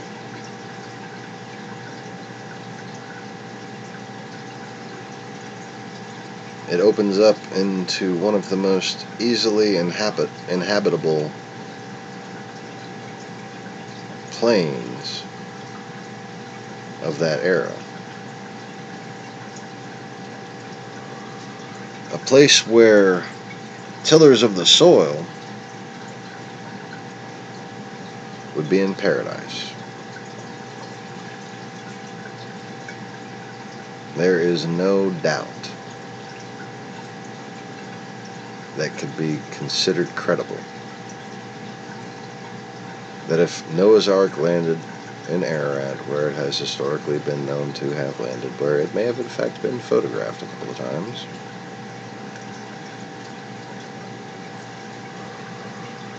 if that is where it landed, then the sons of Cain went north. So we can really only tell if there is any credence to the story of Noah's Ark by two things. One is whether or not a genetic dynamo of sorts can explain species dispersion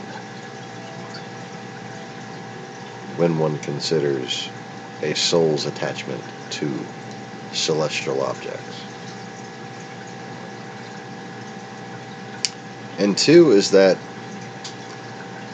if you can find people in that area from that point in history who are acting very Sons of Cain-like,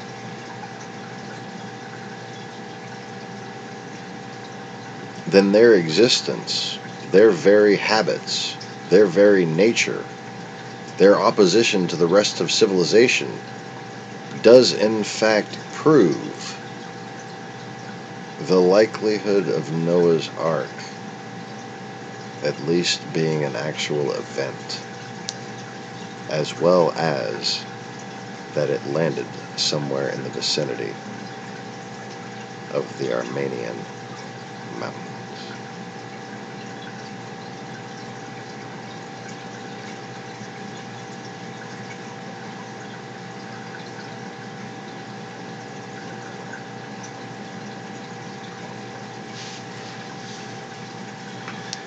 Now, there wasn't a legacy of conquest on this planet. There wasn't a great deal of war in general. It just wasn't really a thing.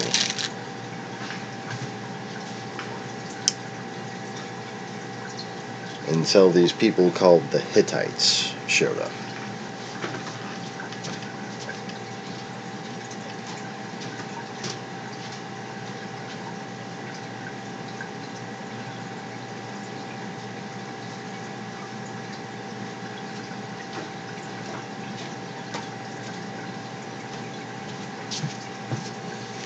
Excuse me, I had to grab my licorice stick. I guess I should have fucking said that. But I thought I was going to be able to walk faster.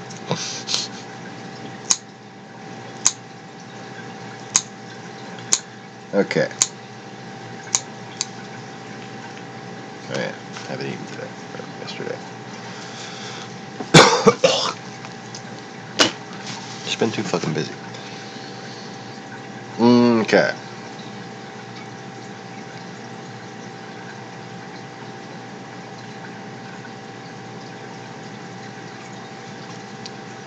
So,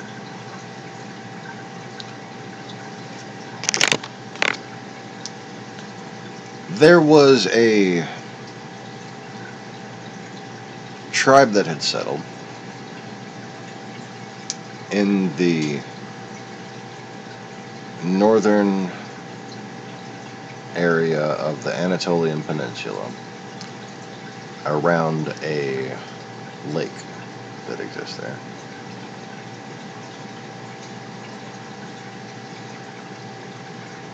Very easy to find on the map. Obviously one more detailed than this one.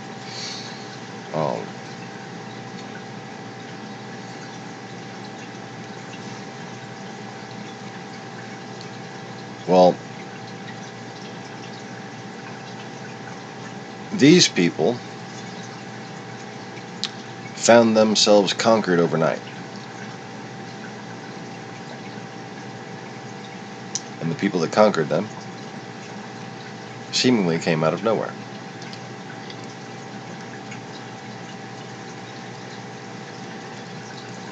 I, for one, and this is not a view shared by any historians that I'm aware of,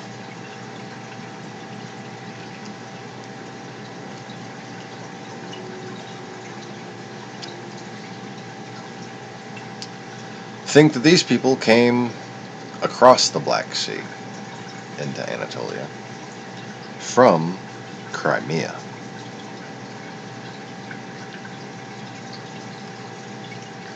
Now,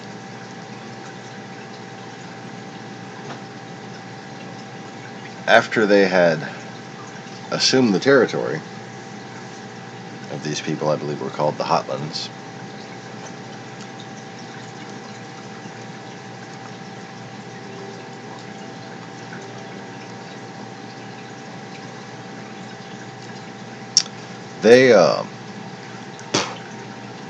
they adopted their culture.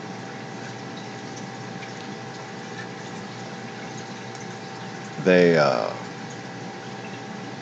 modified their own language to be a language between theirs and the ones they conquered.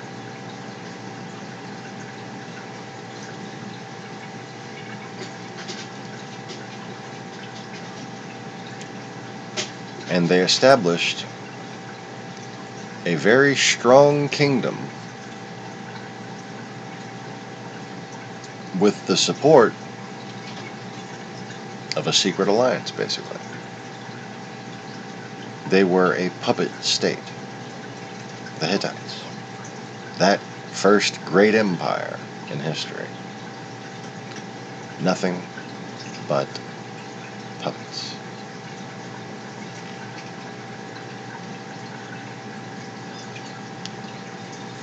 The very first Russia, if you will.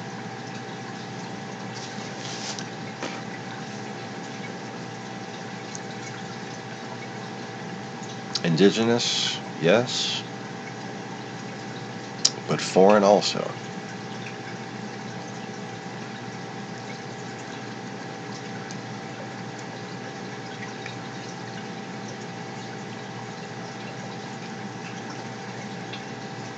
Now,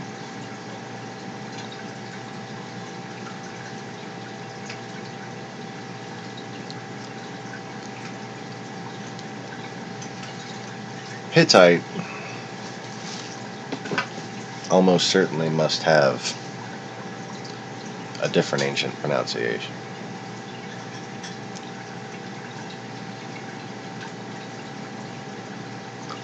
But what's interesting to me about this particular map is that, and I don't really know where the fuck this came from, but if you look at where Iraq is now, it says the Kazite Empire.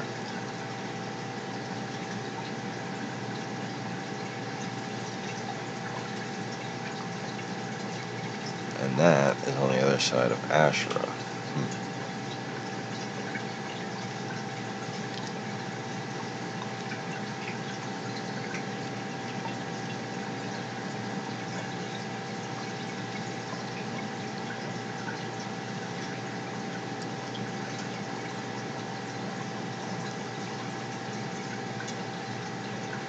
I believe at this point the place shown as Assyria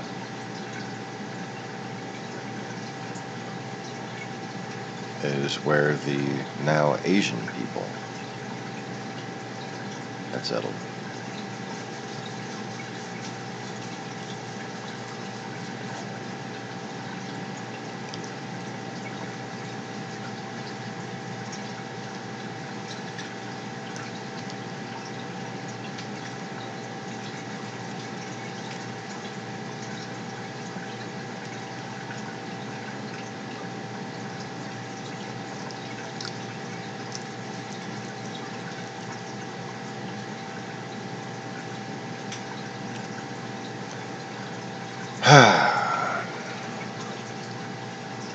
Hungry and tired is not a good combination.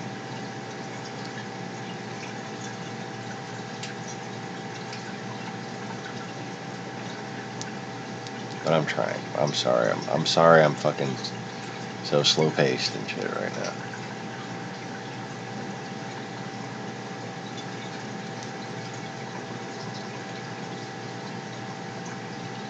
But anyway.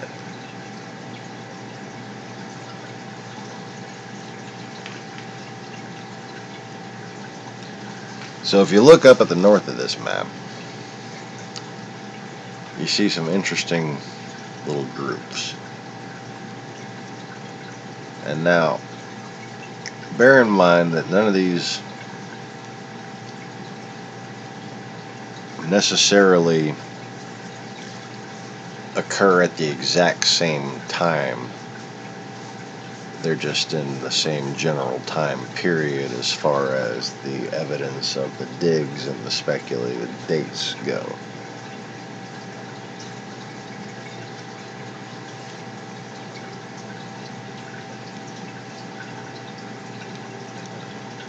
Proto-Slavic peoples, for instance. That's just nonsense.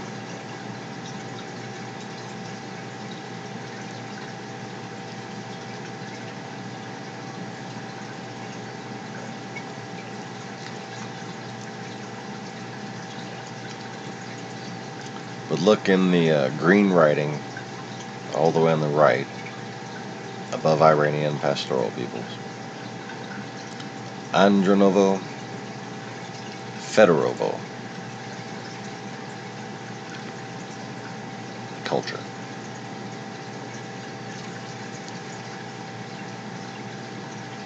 And whoever made this map wrote right below it, Proto-Scythians? Huh.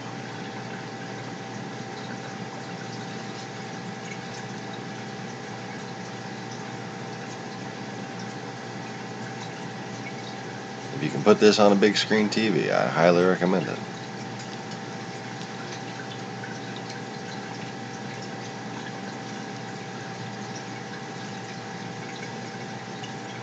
I love maps.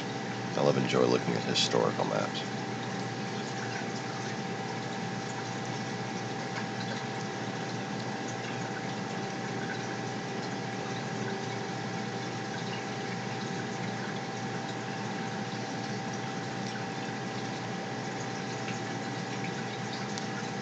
I love learning about the history of a time frame in an area, and then looking at the historical maps of other areas in relation to it,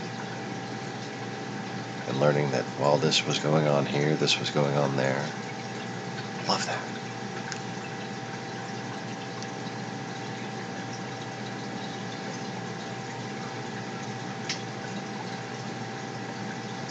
And there is such a great opportunity for much better documentaries than I can sit here and make in the middle of the night with my laptop.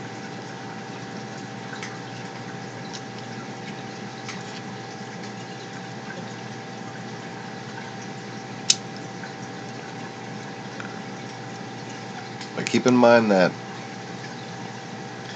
Volga battle axe culture and this Finno-Ugrian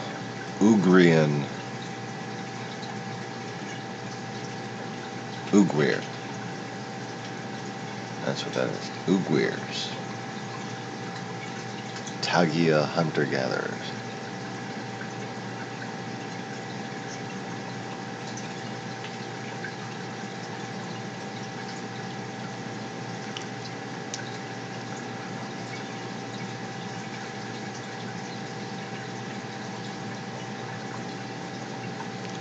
And now you have, as I said,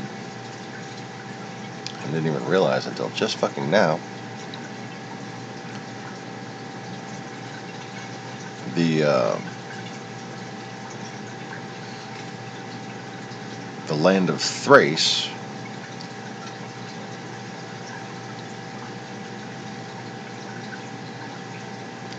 largely blocked off by ice from the cooling of the Baltic Sea from the north.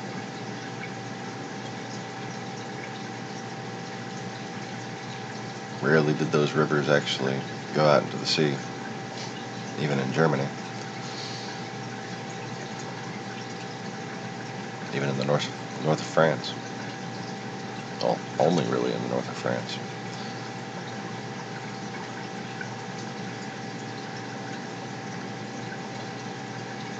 But not all the time.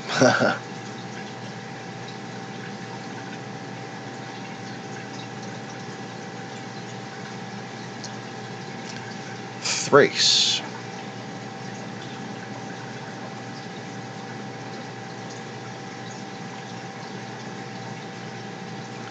The guardian land of Europe.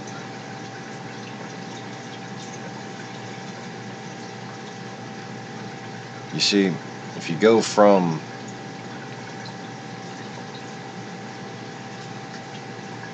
the Armenian mountains over there, and you're settling after the flood, right?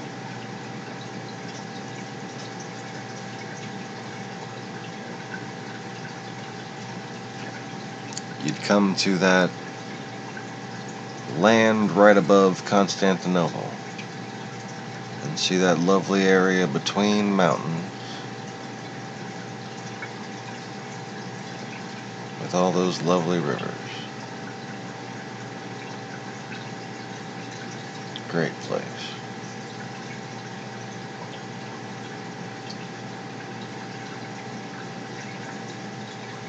Russia certainly thinks so.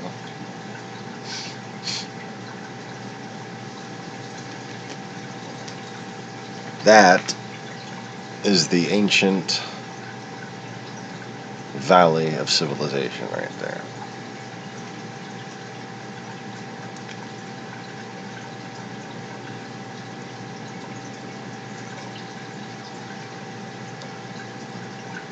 Just a passing phase, really. And it was from there that all of Europe was settled. Well, except for those which came by the sea.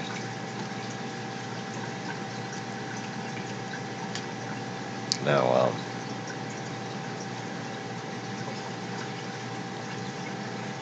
I don't know what Urnfield means, but I'm supposing they buried urns in fields or something.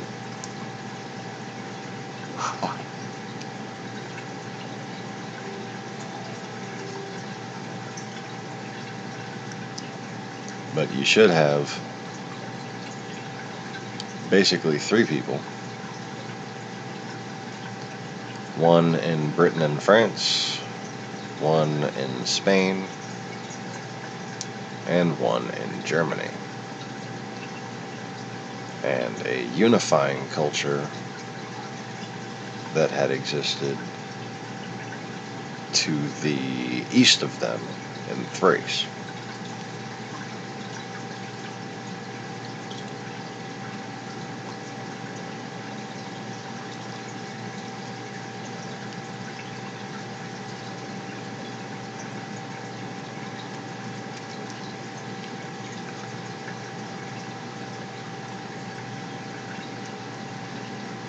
Now,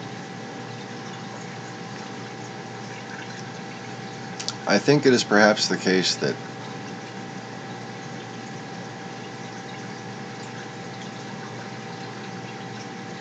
Ireland is the Vimana, and Britain is the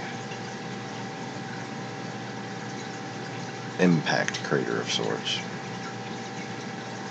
Because when a Vimana lands, it creates a mountain range and raises the seabed. makes more land than it is, you know. And while there's something special about the British Isles, there's just something so much more special about Ireland.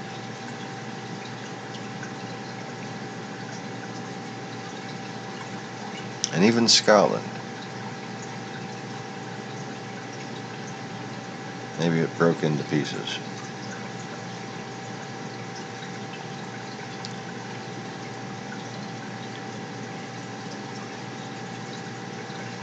Maybe it's England and Wales that are the push-up land.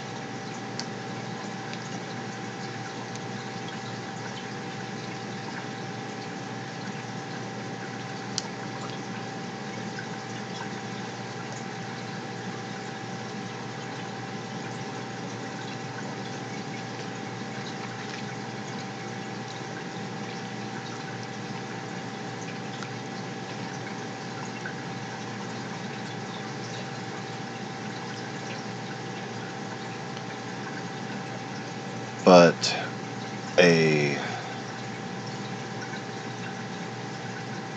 son of Ephraim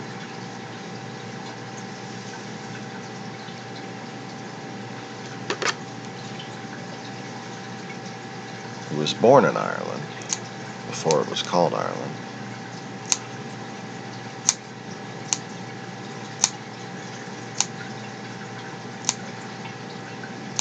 I believe Ibrahim,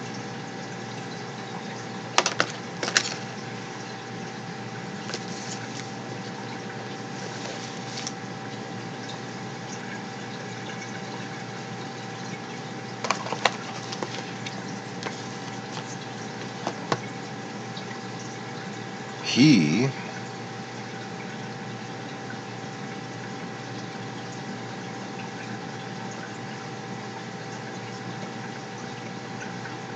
married someone that was of a particular lineage.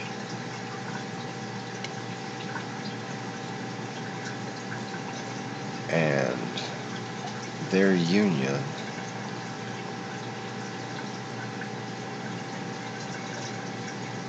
helped establish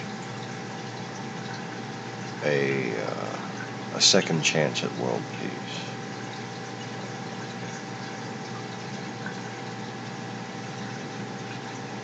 And it was because of the wedding as well as the ancient and original status of his homeland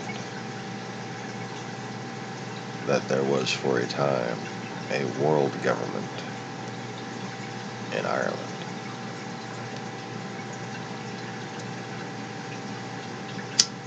Just for a time.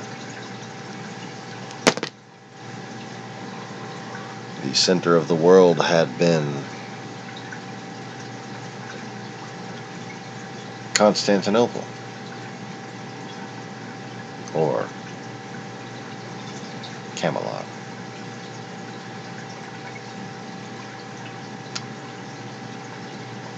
And then the people who built Camelot, well, they got the hell out of there. Because the lines on the map that you're seeing right there are not the extent of the Hittite expansion.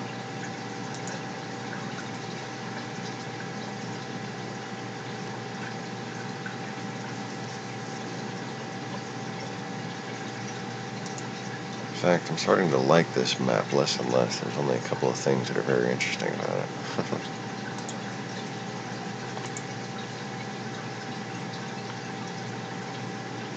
So let's go with these two and compare.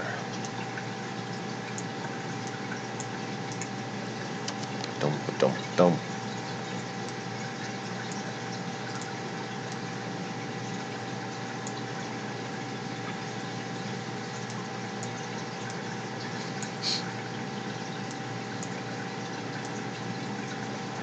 Okay, so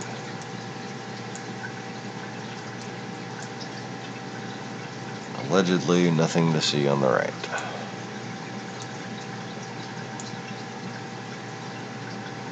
I actually have to make my fucking screen bigger.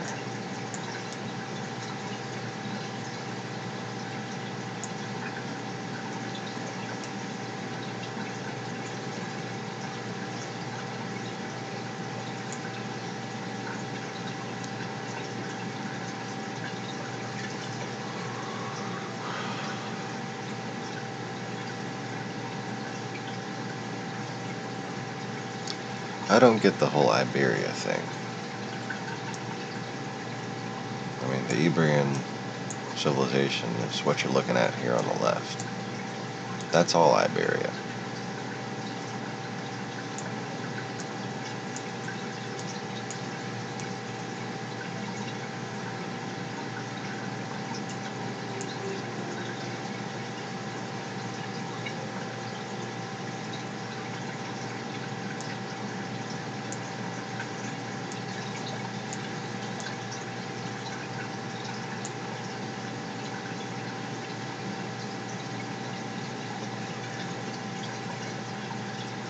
So this is just nonsense here on the right.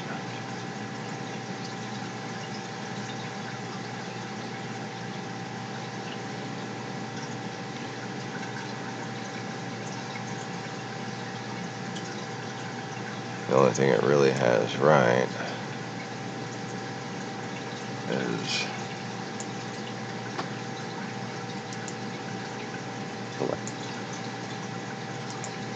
the tribes of Benjamin, Ephraim, and Manasseh given this land.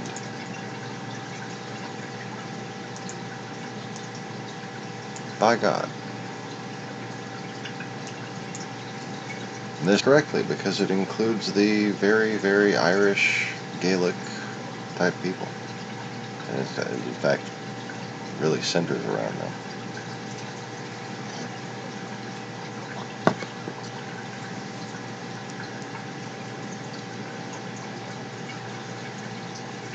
And the angels were all fair-skinned, easily freckled, redheads or blondes.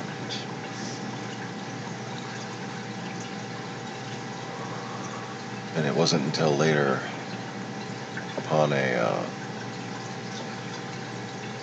family reunion that resulted from a mass exodus from the Middle East, until Irish people ever got their dark hair. Of course, I get mine from other places too.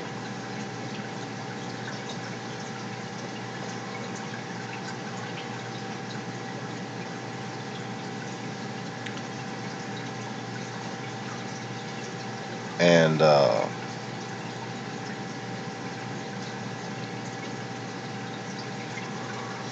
it's around that time period, well, after that time period, that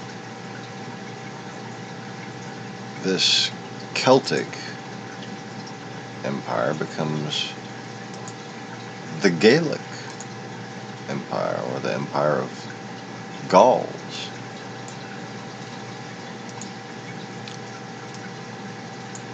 So known because of a story that has been lost to their culture and claimed by another. And if Mr. Conway was here, his heart would tell him what it was.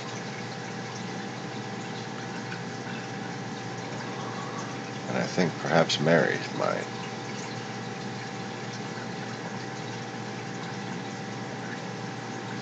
If that is your real name. I don't know.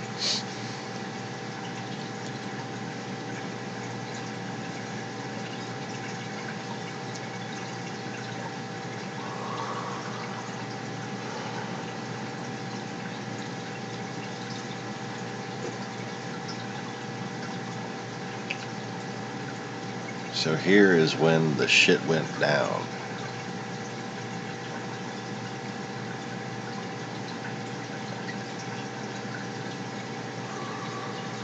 There were a few wars.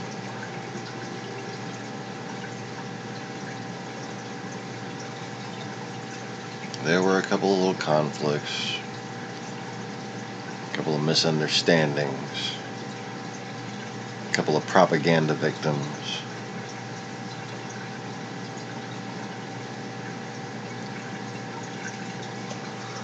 The Hittites eventually became sort of independent, and then were wiped off the face of the fucking planet by the Persians.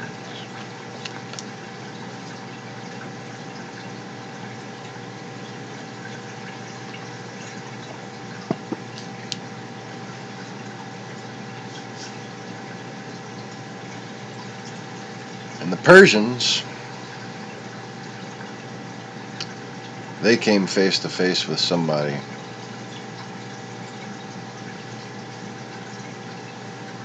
a little tougher than they expected.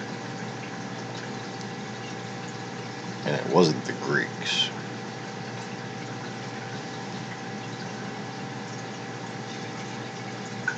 It was Thrace.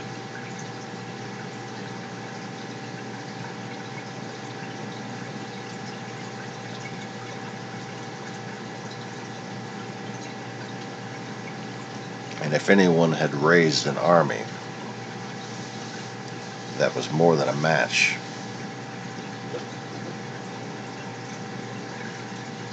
for 300 men of Thrace, well, then they deserved to win.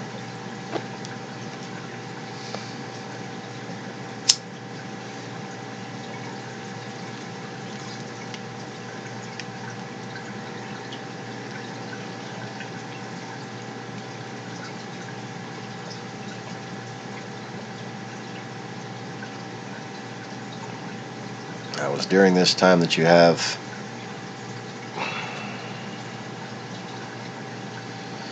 the Battle of Marathon.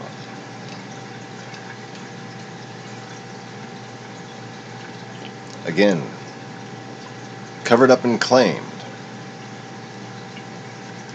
because of the matriarchal, because of the feminine aspect of the true story.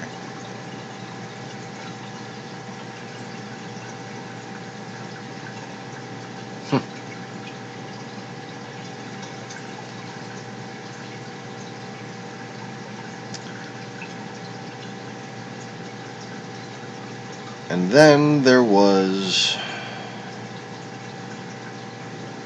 quote, end quote,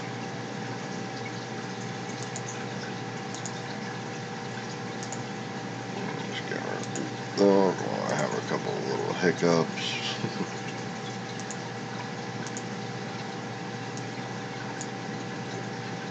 Alexander.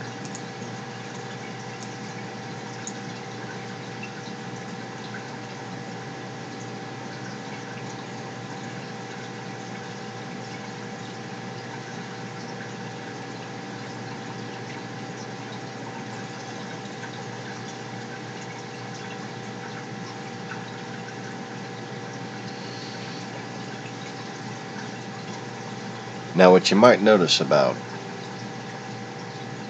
the time of Alexander is that they don't mention much about Thrace. Thrace existed before, and Thrace existed after. But for some reason, not so much during.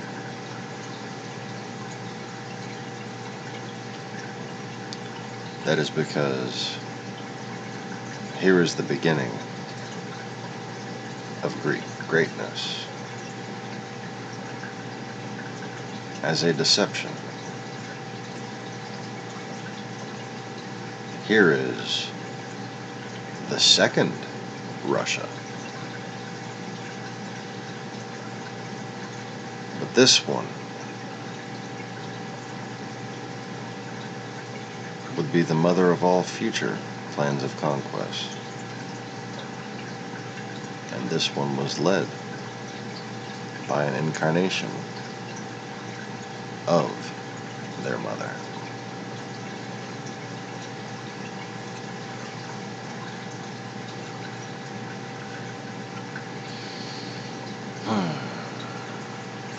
Alexander. Nope. Alexandra.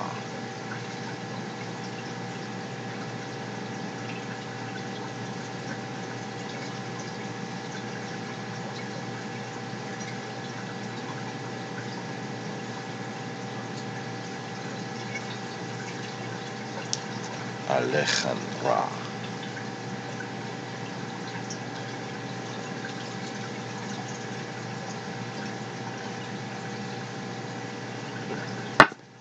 The king killer goddess.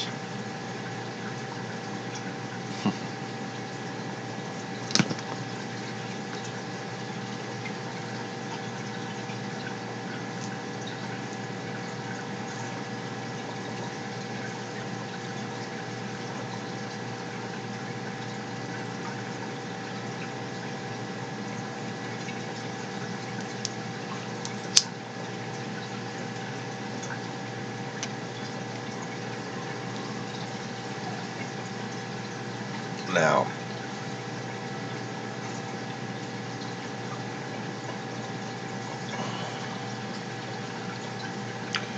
really,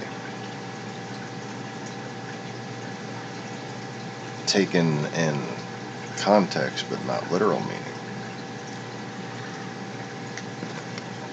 king killer, Alech, would also mean queen.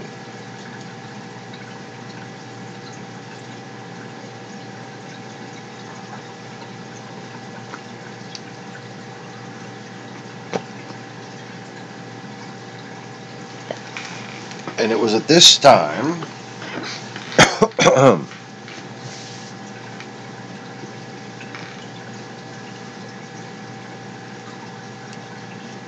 Alexandra, or yeah, we could just call her Alexander. We could just stick to the script if we want to. Whoever it was, they got help from the sons of Cain. See where it says Sarmatians and Scythians and Uguirs.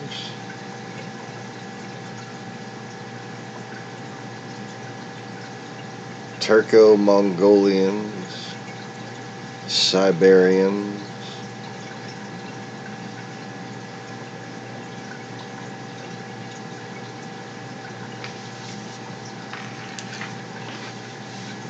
these are the people that existed as a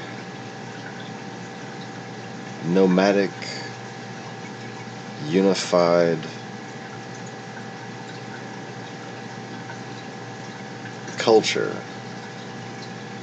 that is the most ancient and well-preserved culture on the planet still to this day.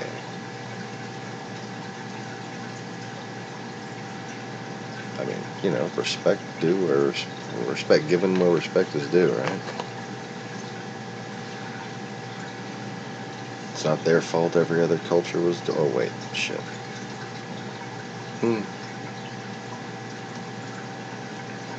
Kind of is their fault every other culture was destroyed.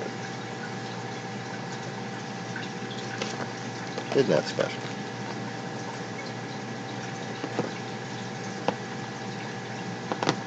Well,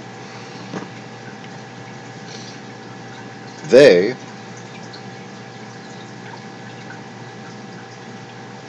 sort of became the Greek army at that point. Greeks at that time looked nothing like they do today.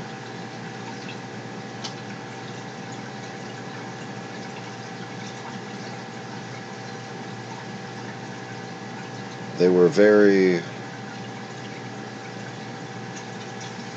hawk featured.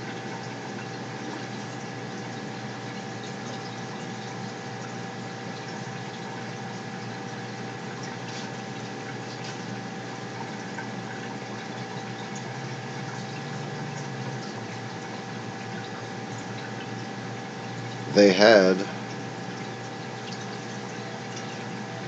basically chosen their brood stock. The men would only reproduce on their own terms and would take as many females as they wanted.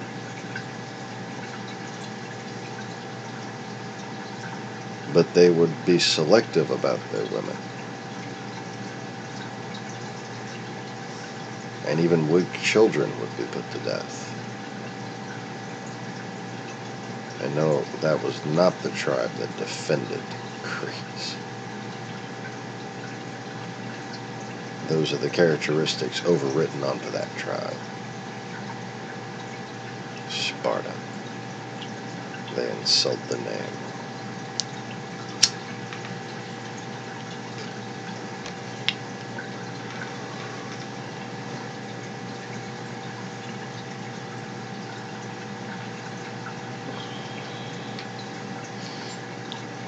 Sparta was full of Gauls, or Gales, or Celts, or Thracians. Yes, Thracians.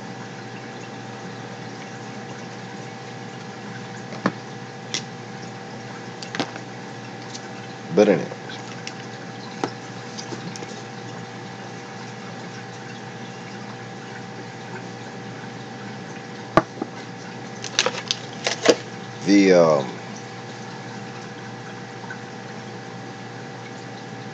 the motivation and the result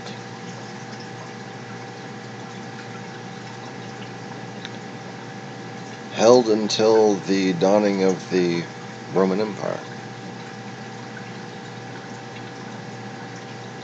And that was the establishment of the Baltic. Now we can get into Proto-Slavic people.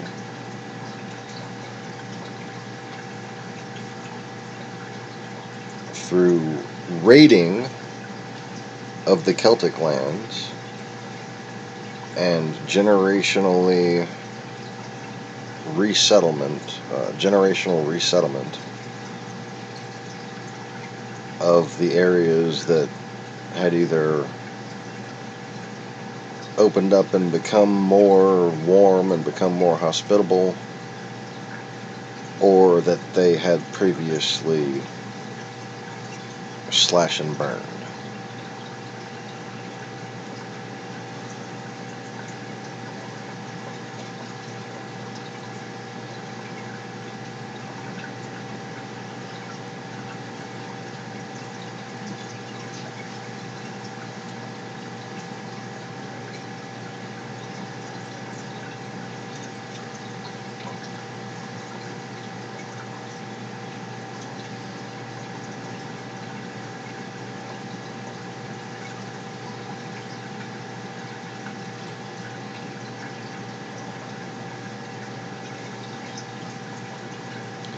Anyways,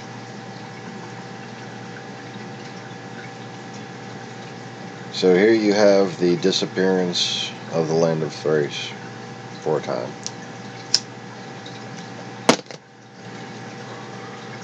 You have the virtual annihilation of Europe, and you have the conquest of Media, or the Middle East.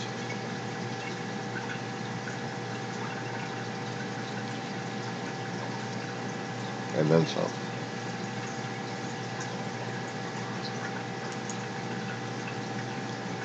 All enabled by the needs of the sons of Cain in the north.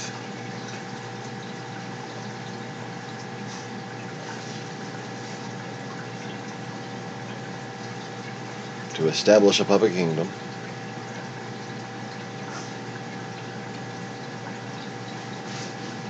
and it by my memory, it wasn't an ancient queen goddess who sent her son, but an ancient king, demigod, who sent his daughter.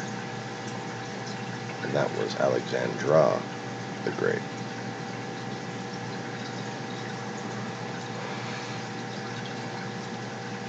And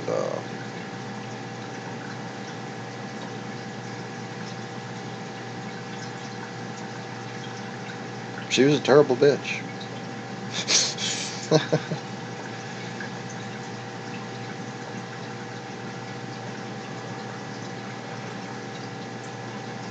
And it's possible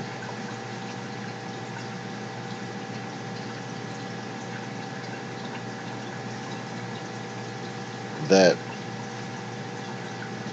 this conquest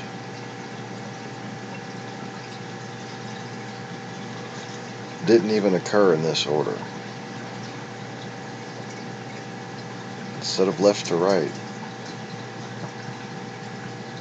it might have happened right to left. In the opposite order that it is written.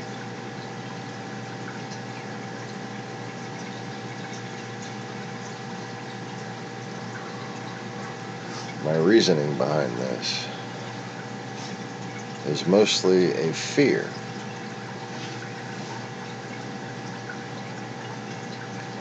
And that is a fear that it has not been that long since the triangular Vimana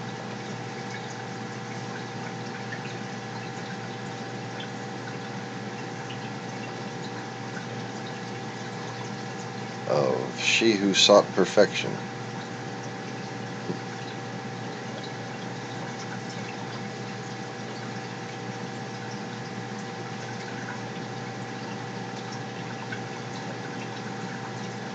And that is now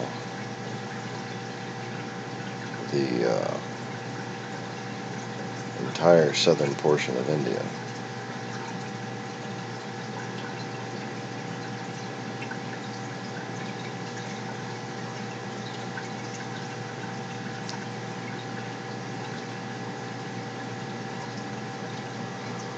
And if you look at the scarring or the ridge lines on the Indian Ocean,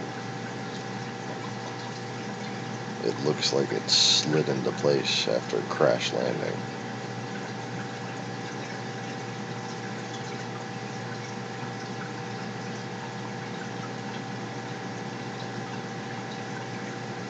And the civilization in the northwestern portion of India has some interesting ancient stories about that. But another possibility is that, like the recent occurrence, an incarnate form was seeking her destiny to meet with her Leviathan form. And so this may have happened previously, and Alexandra was trying to get there.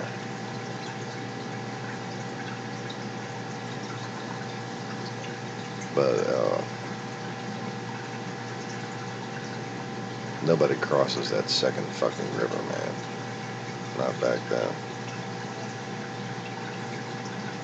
You might be able to conquer the people, but you will not conquer the wildlife.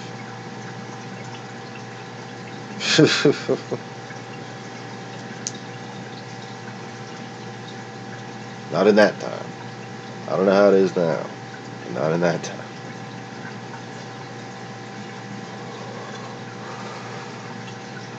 There ain't no way through that shit but single file.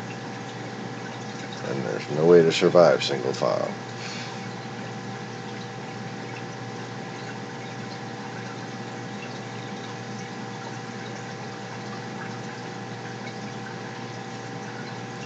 So anyway,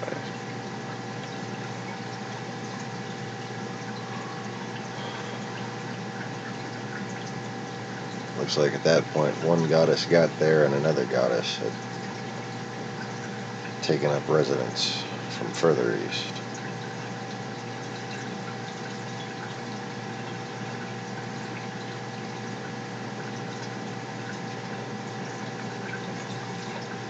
In the far east,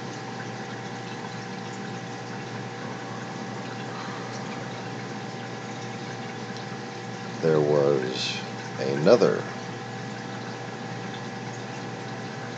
tribe of Celtics.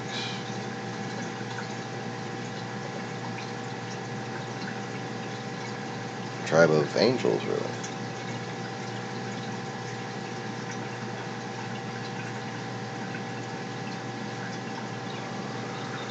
And the Assyrian, now Asian people,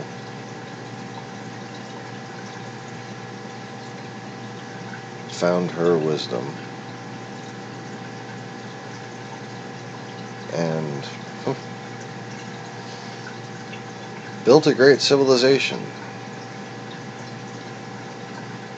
that was subsequently incessantly raided from the north.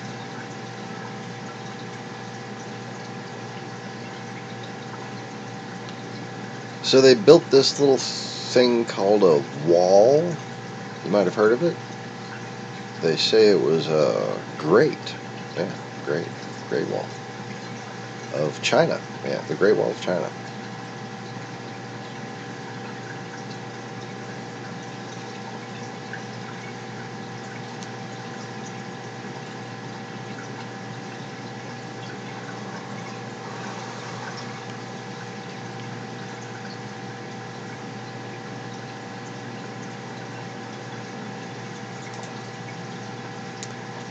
Now,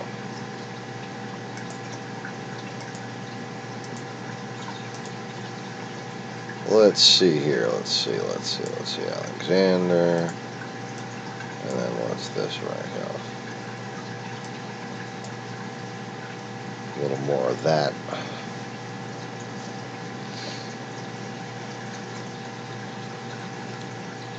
So in the Middle East, you have the settlements of Shem, which are now the Semitic people. You had the people of Japheth, which became the Celtic people.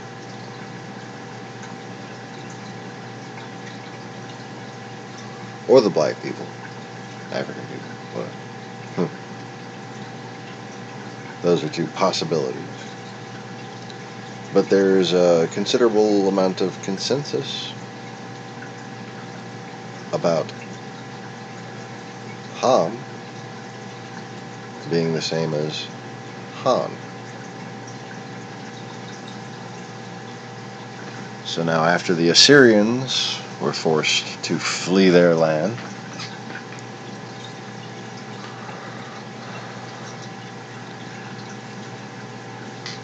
and a ridiculous story about a king there being acquiescent, I believe is the story.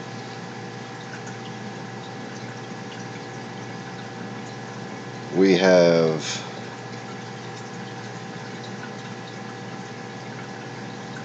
the beginning of the Asian people, Assyrian, Asian, sons of Ham, Han dynasty.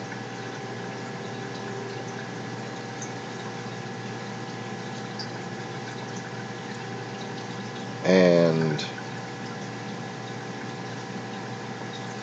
what I think is the origin of the black people, not the African people. They're not from Africa. They're Maoris.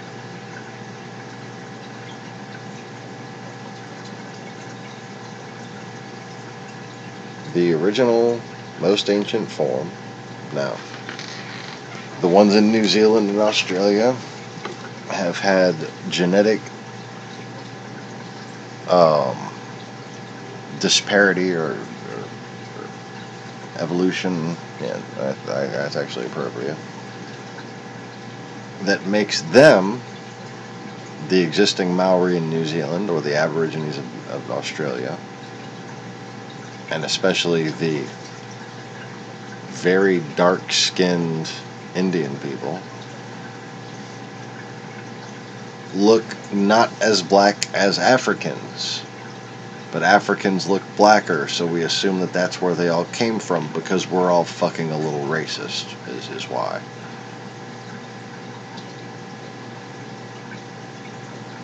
But actually,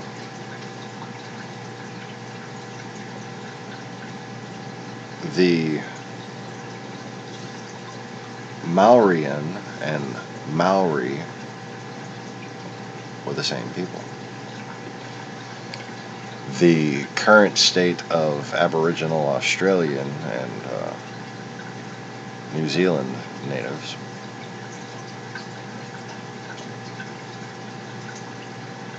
is because of Samoan and settler genetic influence. Samoan long before settler, and in much slower quantity. And by Samoan, I just mean Pacific Islander, you know. Like Maui. Maui? Just a demiguy.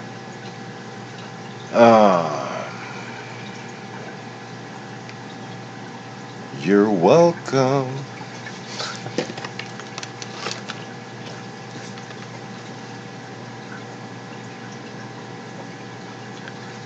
Boy, the hunger inside me is growing. Fuck. I don't know, coffee. Stuffed down a Rice Krispie treat or something. Alright, I apologize. I'm going to eat something. I've been broadcasting for 3 fucking hours.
Most people didn't know this.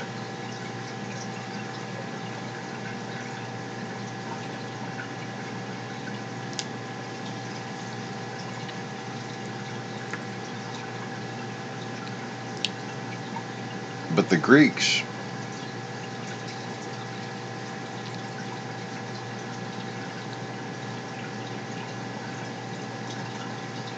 had a whole lot to do with Crimea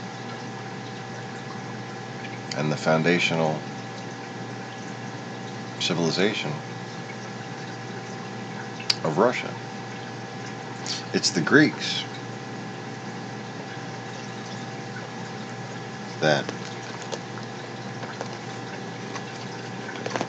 brought us things like heliocentrism,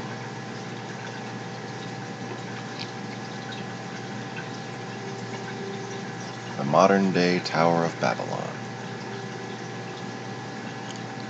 the very idea that manifested man on a ball in the stars, on an orb, as if God were dead.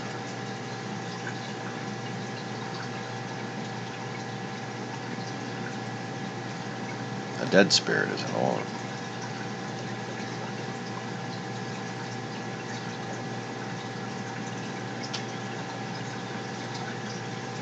In this place, God is infinite and everlasting.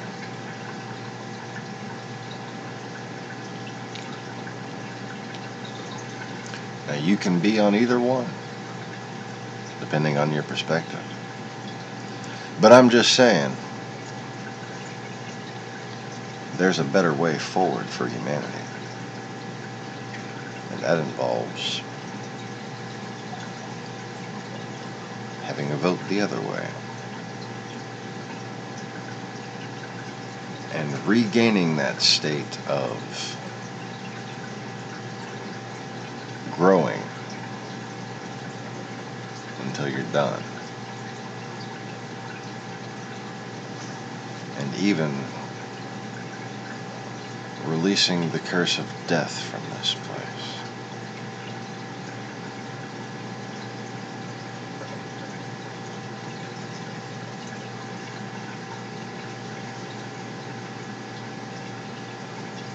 I'm tired of needing food when I don't feel like eating. The universe can take an entirely different shape, where that wouldn't be necessary.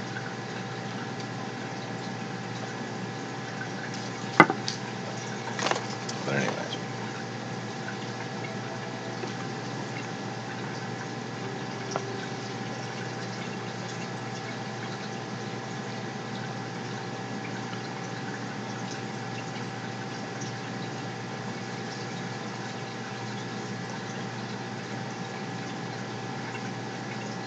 So,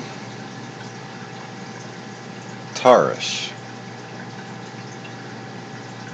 the bull,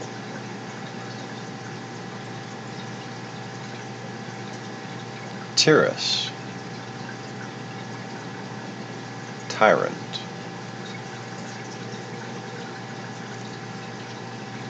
Tartarus, hell.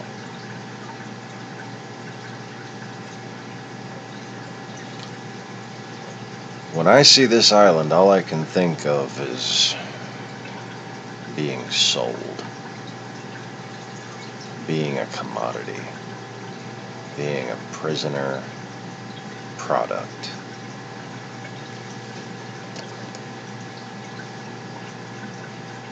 It does not give me happy feelings.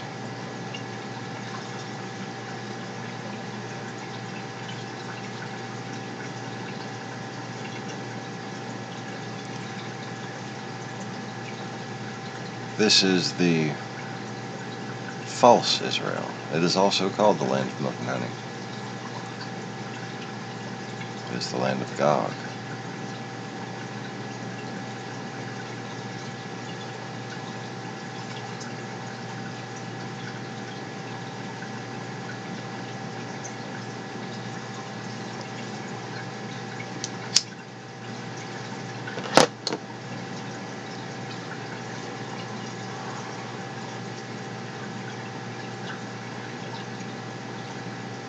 That's why you can overlap and pick and choose which one you want to believe. But, you know, as I always say, judge them by their works.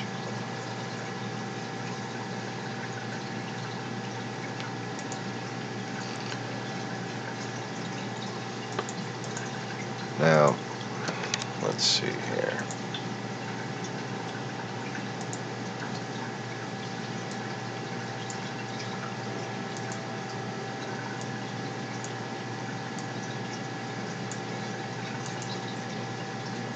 After the Greeks, or after Alexander,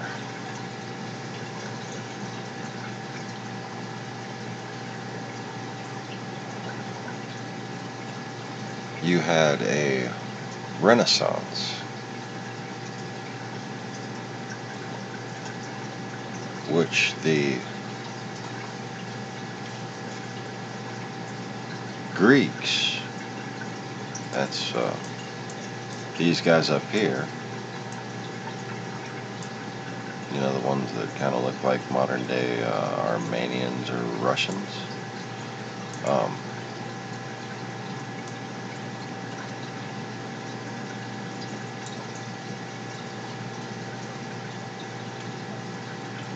they took credit for a renaissance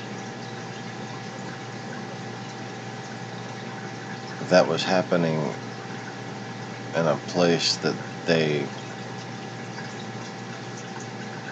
call Alexandria.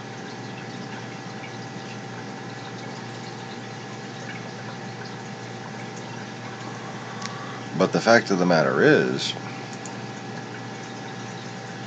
here is just another episode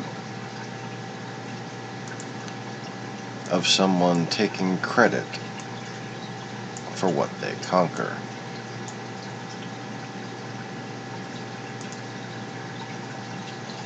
With an army of rented soldiers from the north.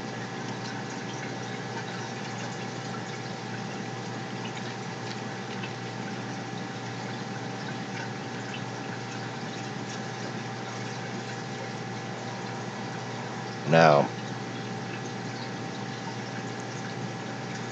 one family of Uyghurs came in and settled in the land that the Assyrians left.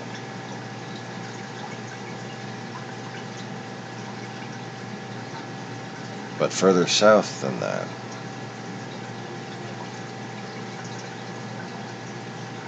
there was Africa. There was terrain that was too vast and hostile, too mysterious for any army to venture into.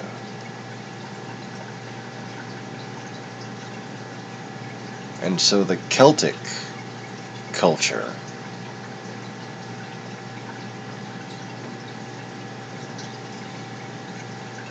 came back.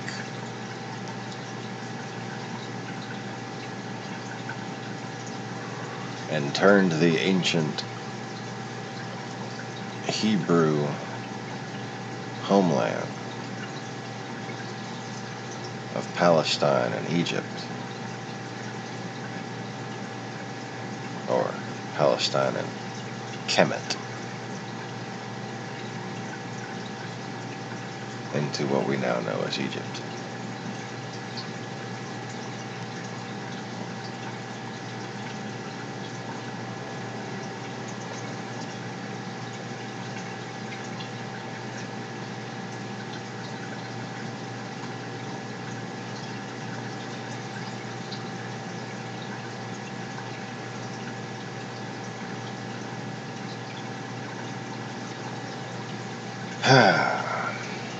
Let's see if there's anything else we can decipher relevant from this map. Independent states, interestingly placed.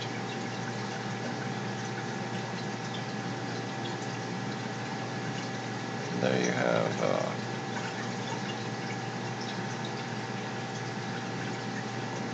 Galatia. You have Macedonia, which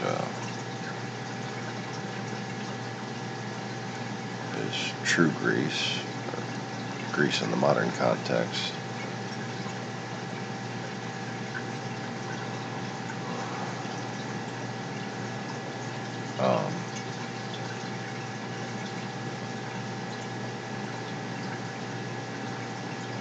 And you have my mouth and my beard just in the bottom fucking.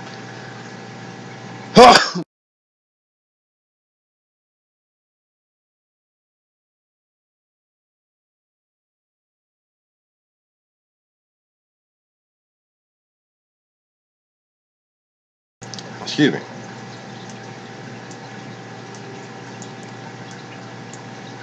Just fucking gonna line that up there.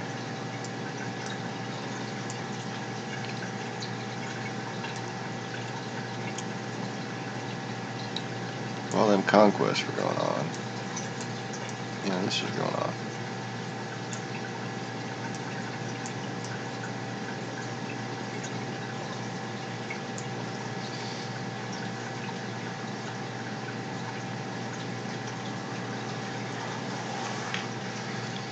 And you don't hear much about any of this up there. But there's an interesting similarity between Greek language and Russian language, isn't there? Especially the written language.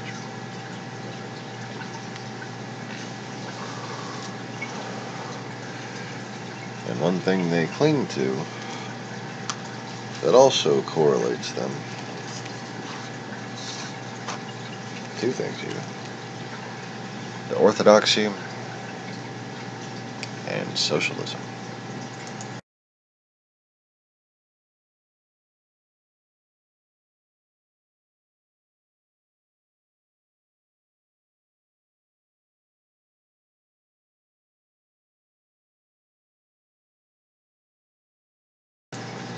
Now,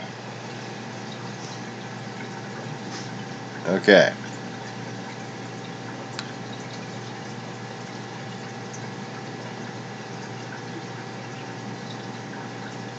So I'm just going to go to the next fucking map.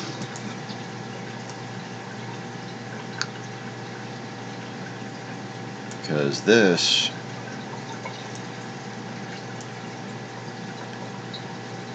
Armenia over there, the unnamed land to the north, right?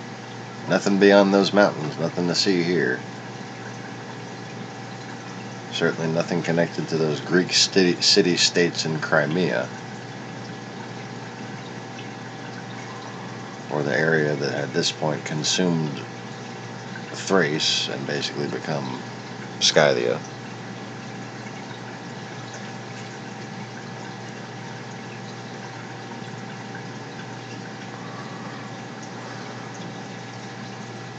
Or Bulgaria, I guess. What the hell just happened to my stream? Oh. Stream just cut out for a second. Okay, so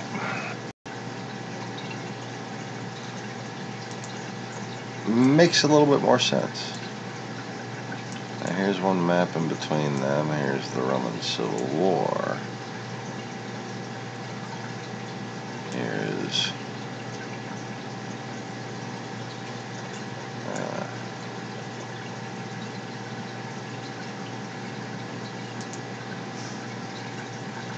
no, I'll save that one.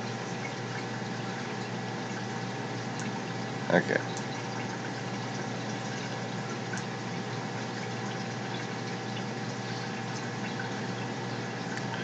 So here we have, in a place that Russia still tries to rule, Greco-Bactrian kingdom. And then you have Parthian. And then you have Armenia, and what's that on the other side of it? It's the Medianites. It's the sons of Cain with a front empire facing the Seleucids. Because the Seleucids, who were a competing Uiguur tribe, had come to settle in the area formerly occupied by the Asians and Assyrians, and then had conquered their way west, where they found extremely feminine-oriented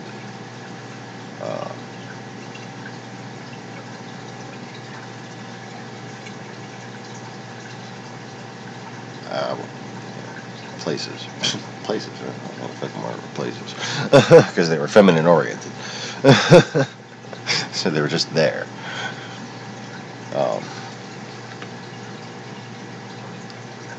Sure as hell put up a fight, though. Legendary fight, in fact. One so legendary, it's been misplaced. Dun dun dun, Amazons.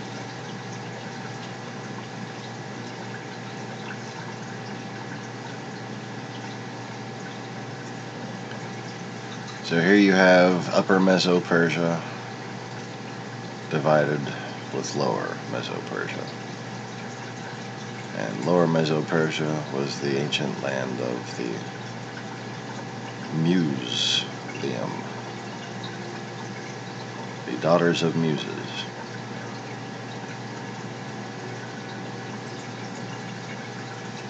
And the Seleucids conquered Sumeria, and they conquered Lower Meso-Persia.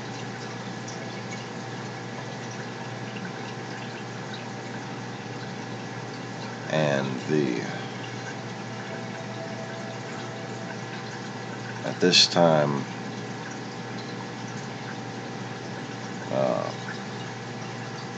mystery kingdom still. The sons of Cain, the Khazarian.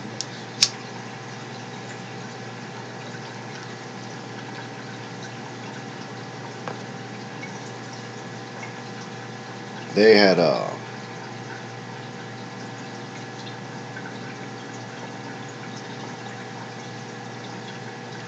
established kingdoms from these mixed groups of warlords. And their central kingdom, Armenia,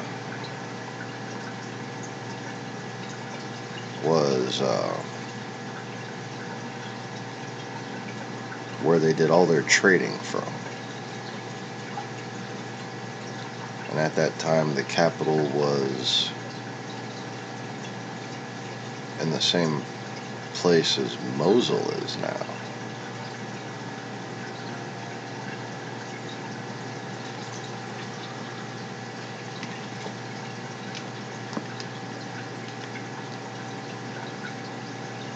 But where the active nobility and where the wealthier people lived is what's written there as Media Atropate.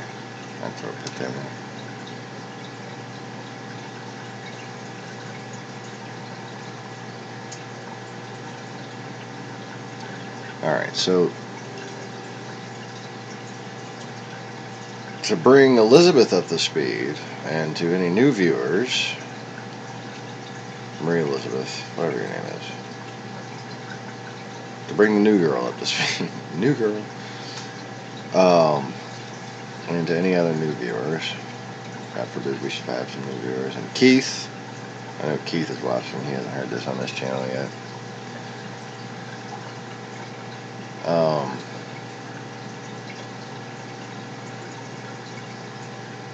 Old friend from New Orleans.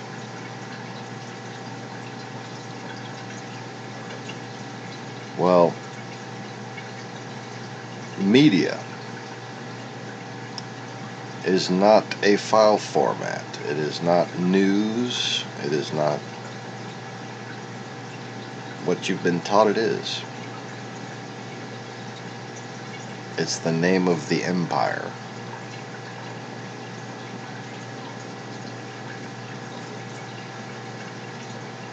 Of the center.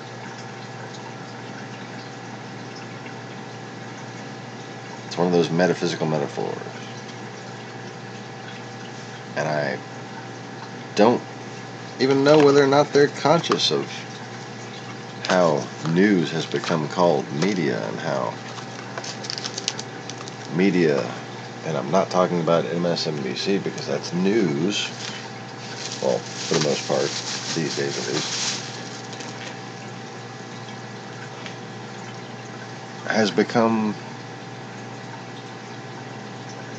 the instrument of deception that it always was.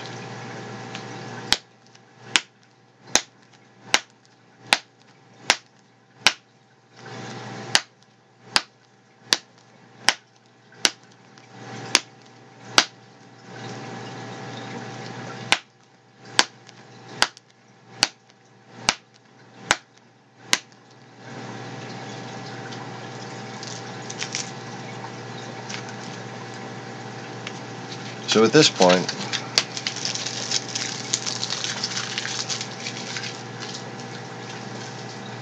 you have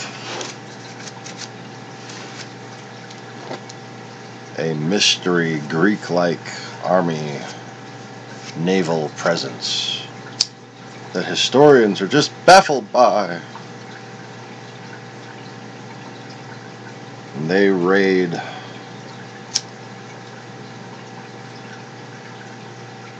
throughout the land, and they conquer, and they're called Phoenicians.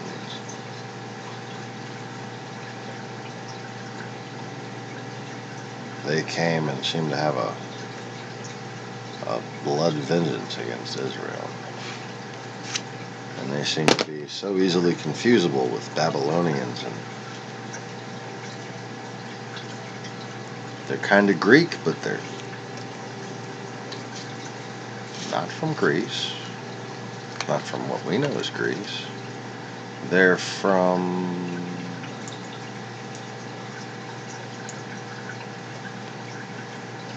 Tartarus, Crimea.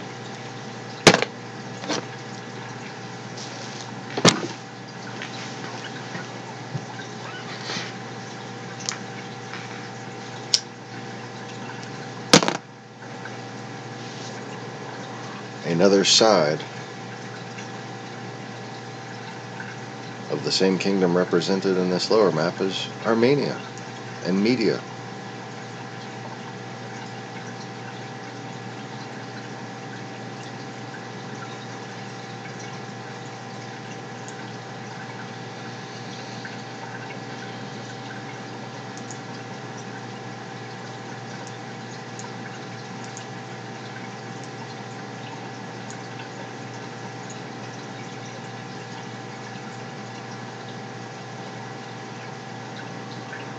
And now this is ridiculous.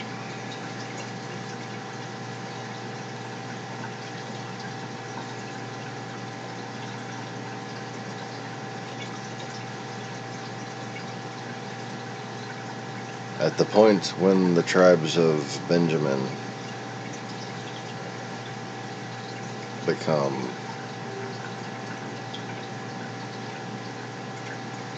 a shadow of what they once were, then they get referred to mockingly on the map as Germania.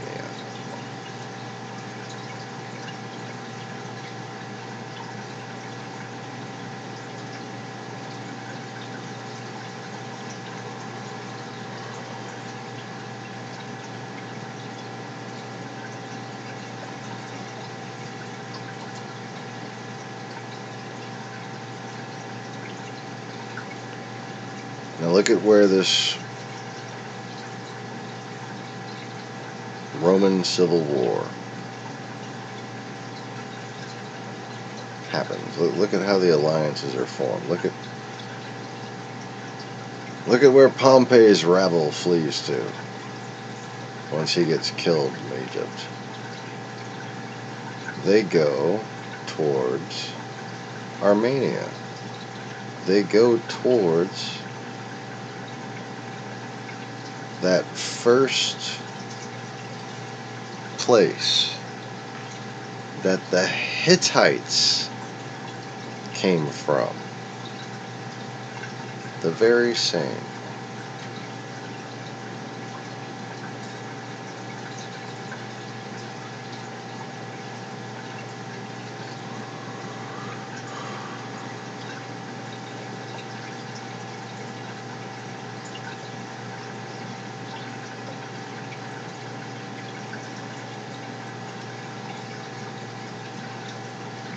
Isn't that fascinating? How much of the overarching story of history can make sense and be interesting.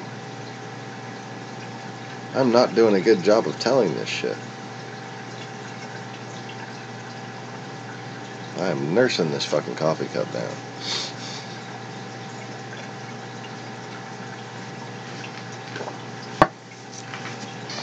Like a beer your buddy bought you because you're broke.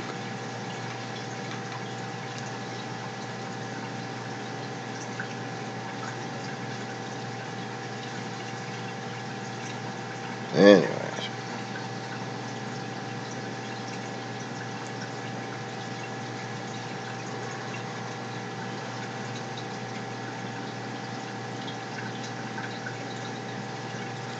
So I could get into a whole different story about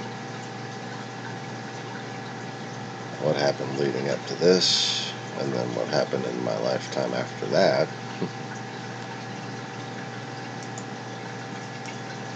But I think I'm going to have to make it a two-parter or something, because I'm just getting too tired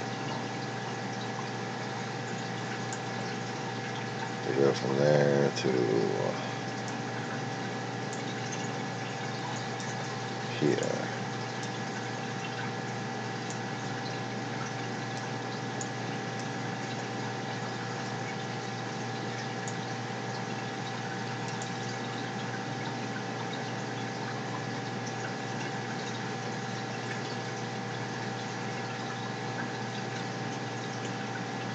That's a conquest map showing the expansion of Rome.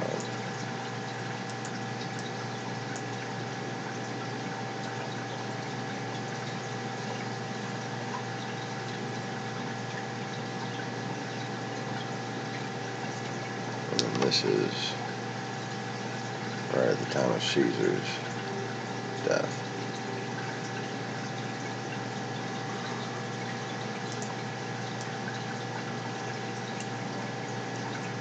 Then the real fun begins.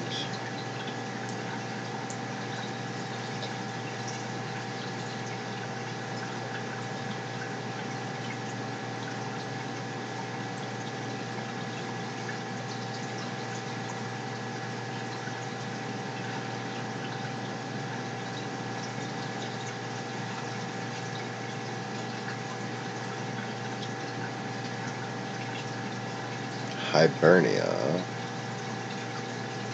Interesting. Ireland is called Hibernia. Huh. I think I knew that, but I forgot it.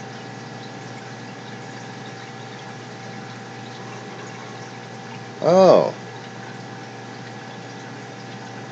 Iberia in Chechnya?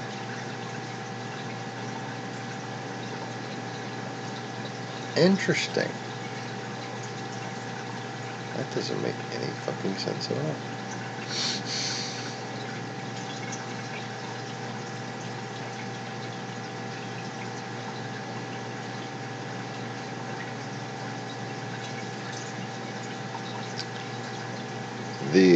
The colored division of this map is just meaningless for my purposes.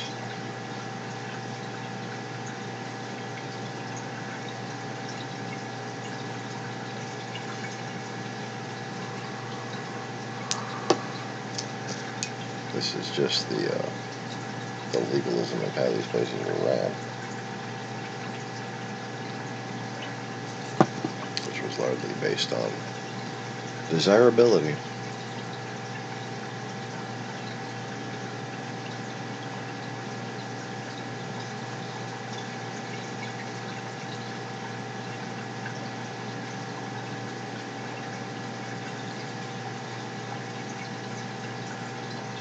Anyways,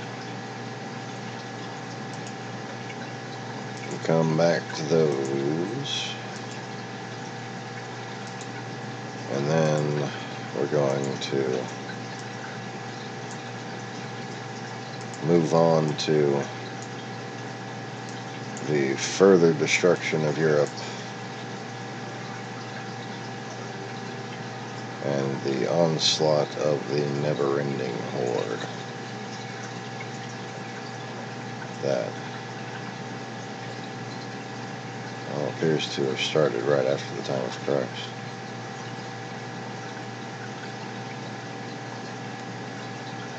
But anyways, that's gonna be all for now, because I am tired. I apologize for the slow pace overall of the video, but I hope you enjoyed, little moments of quiet time to look at the map and reflect for yourself, because that's what I like to do. Thanks for watching. Whoever watches in the future, thanks for making it this far. Neville, thanks for coming by, hanging out. And whoever watches, please click the thumbs up button if you don't mind. Make sure you're subscribed and make sure you have the little notification bell highlighted so that you get notified, whichever you prefer, of future broadcasts and uploads. Yeah. Did I say all the stuff? Yeah, I said all the stuff. Goodbye now.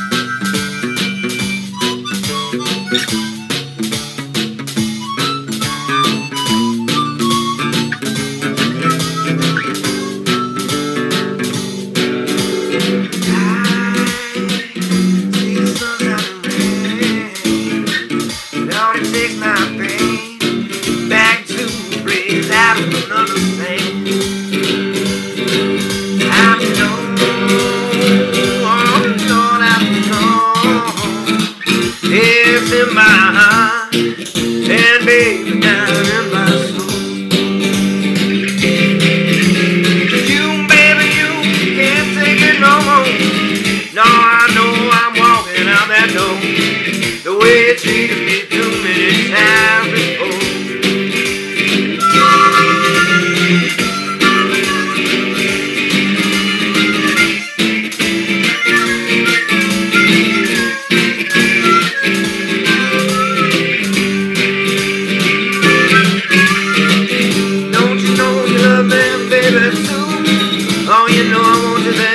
Right there with you. I know I gotta keep you by my side today I've died.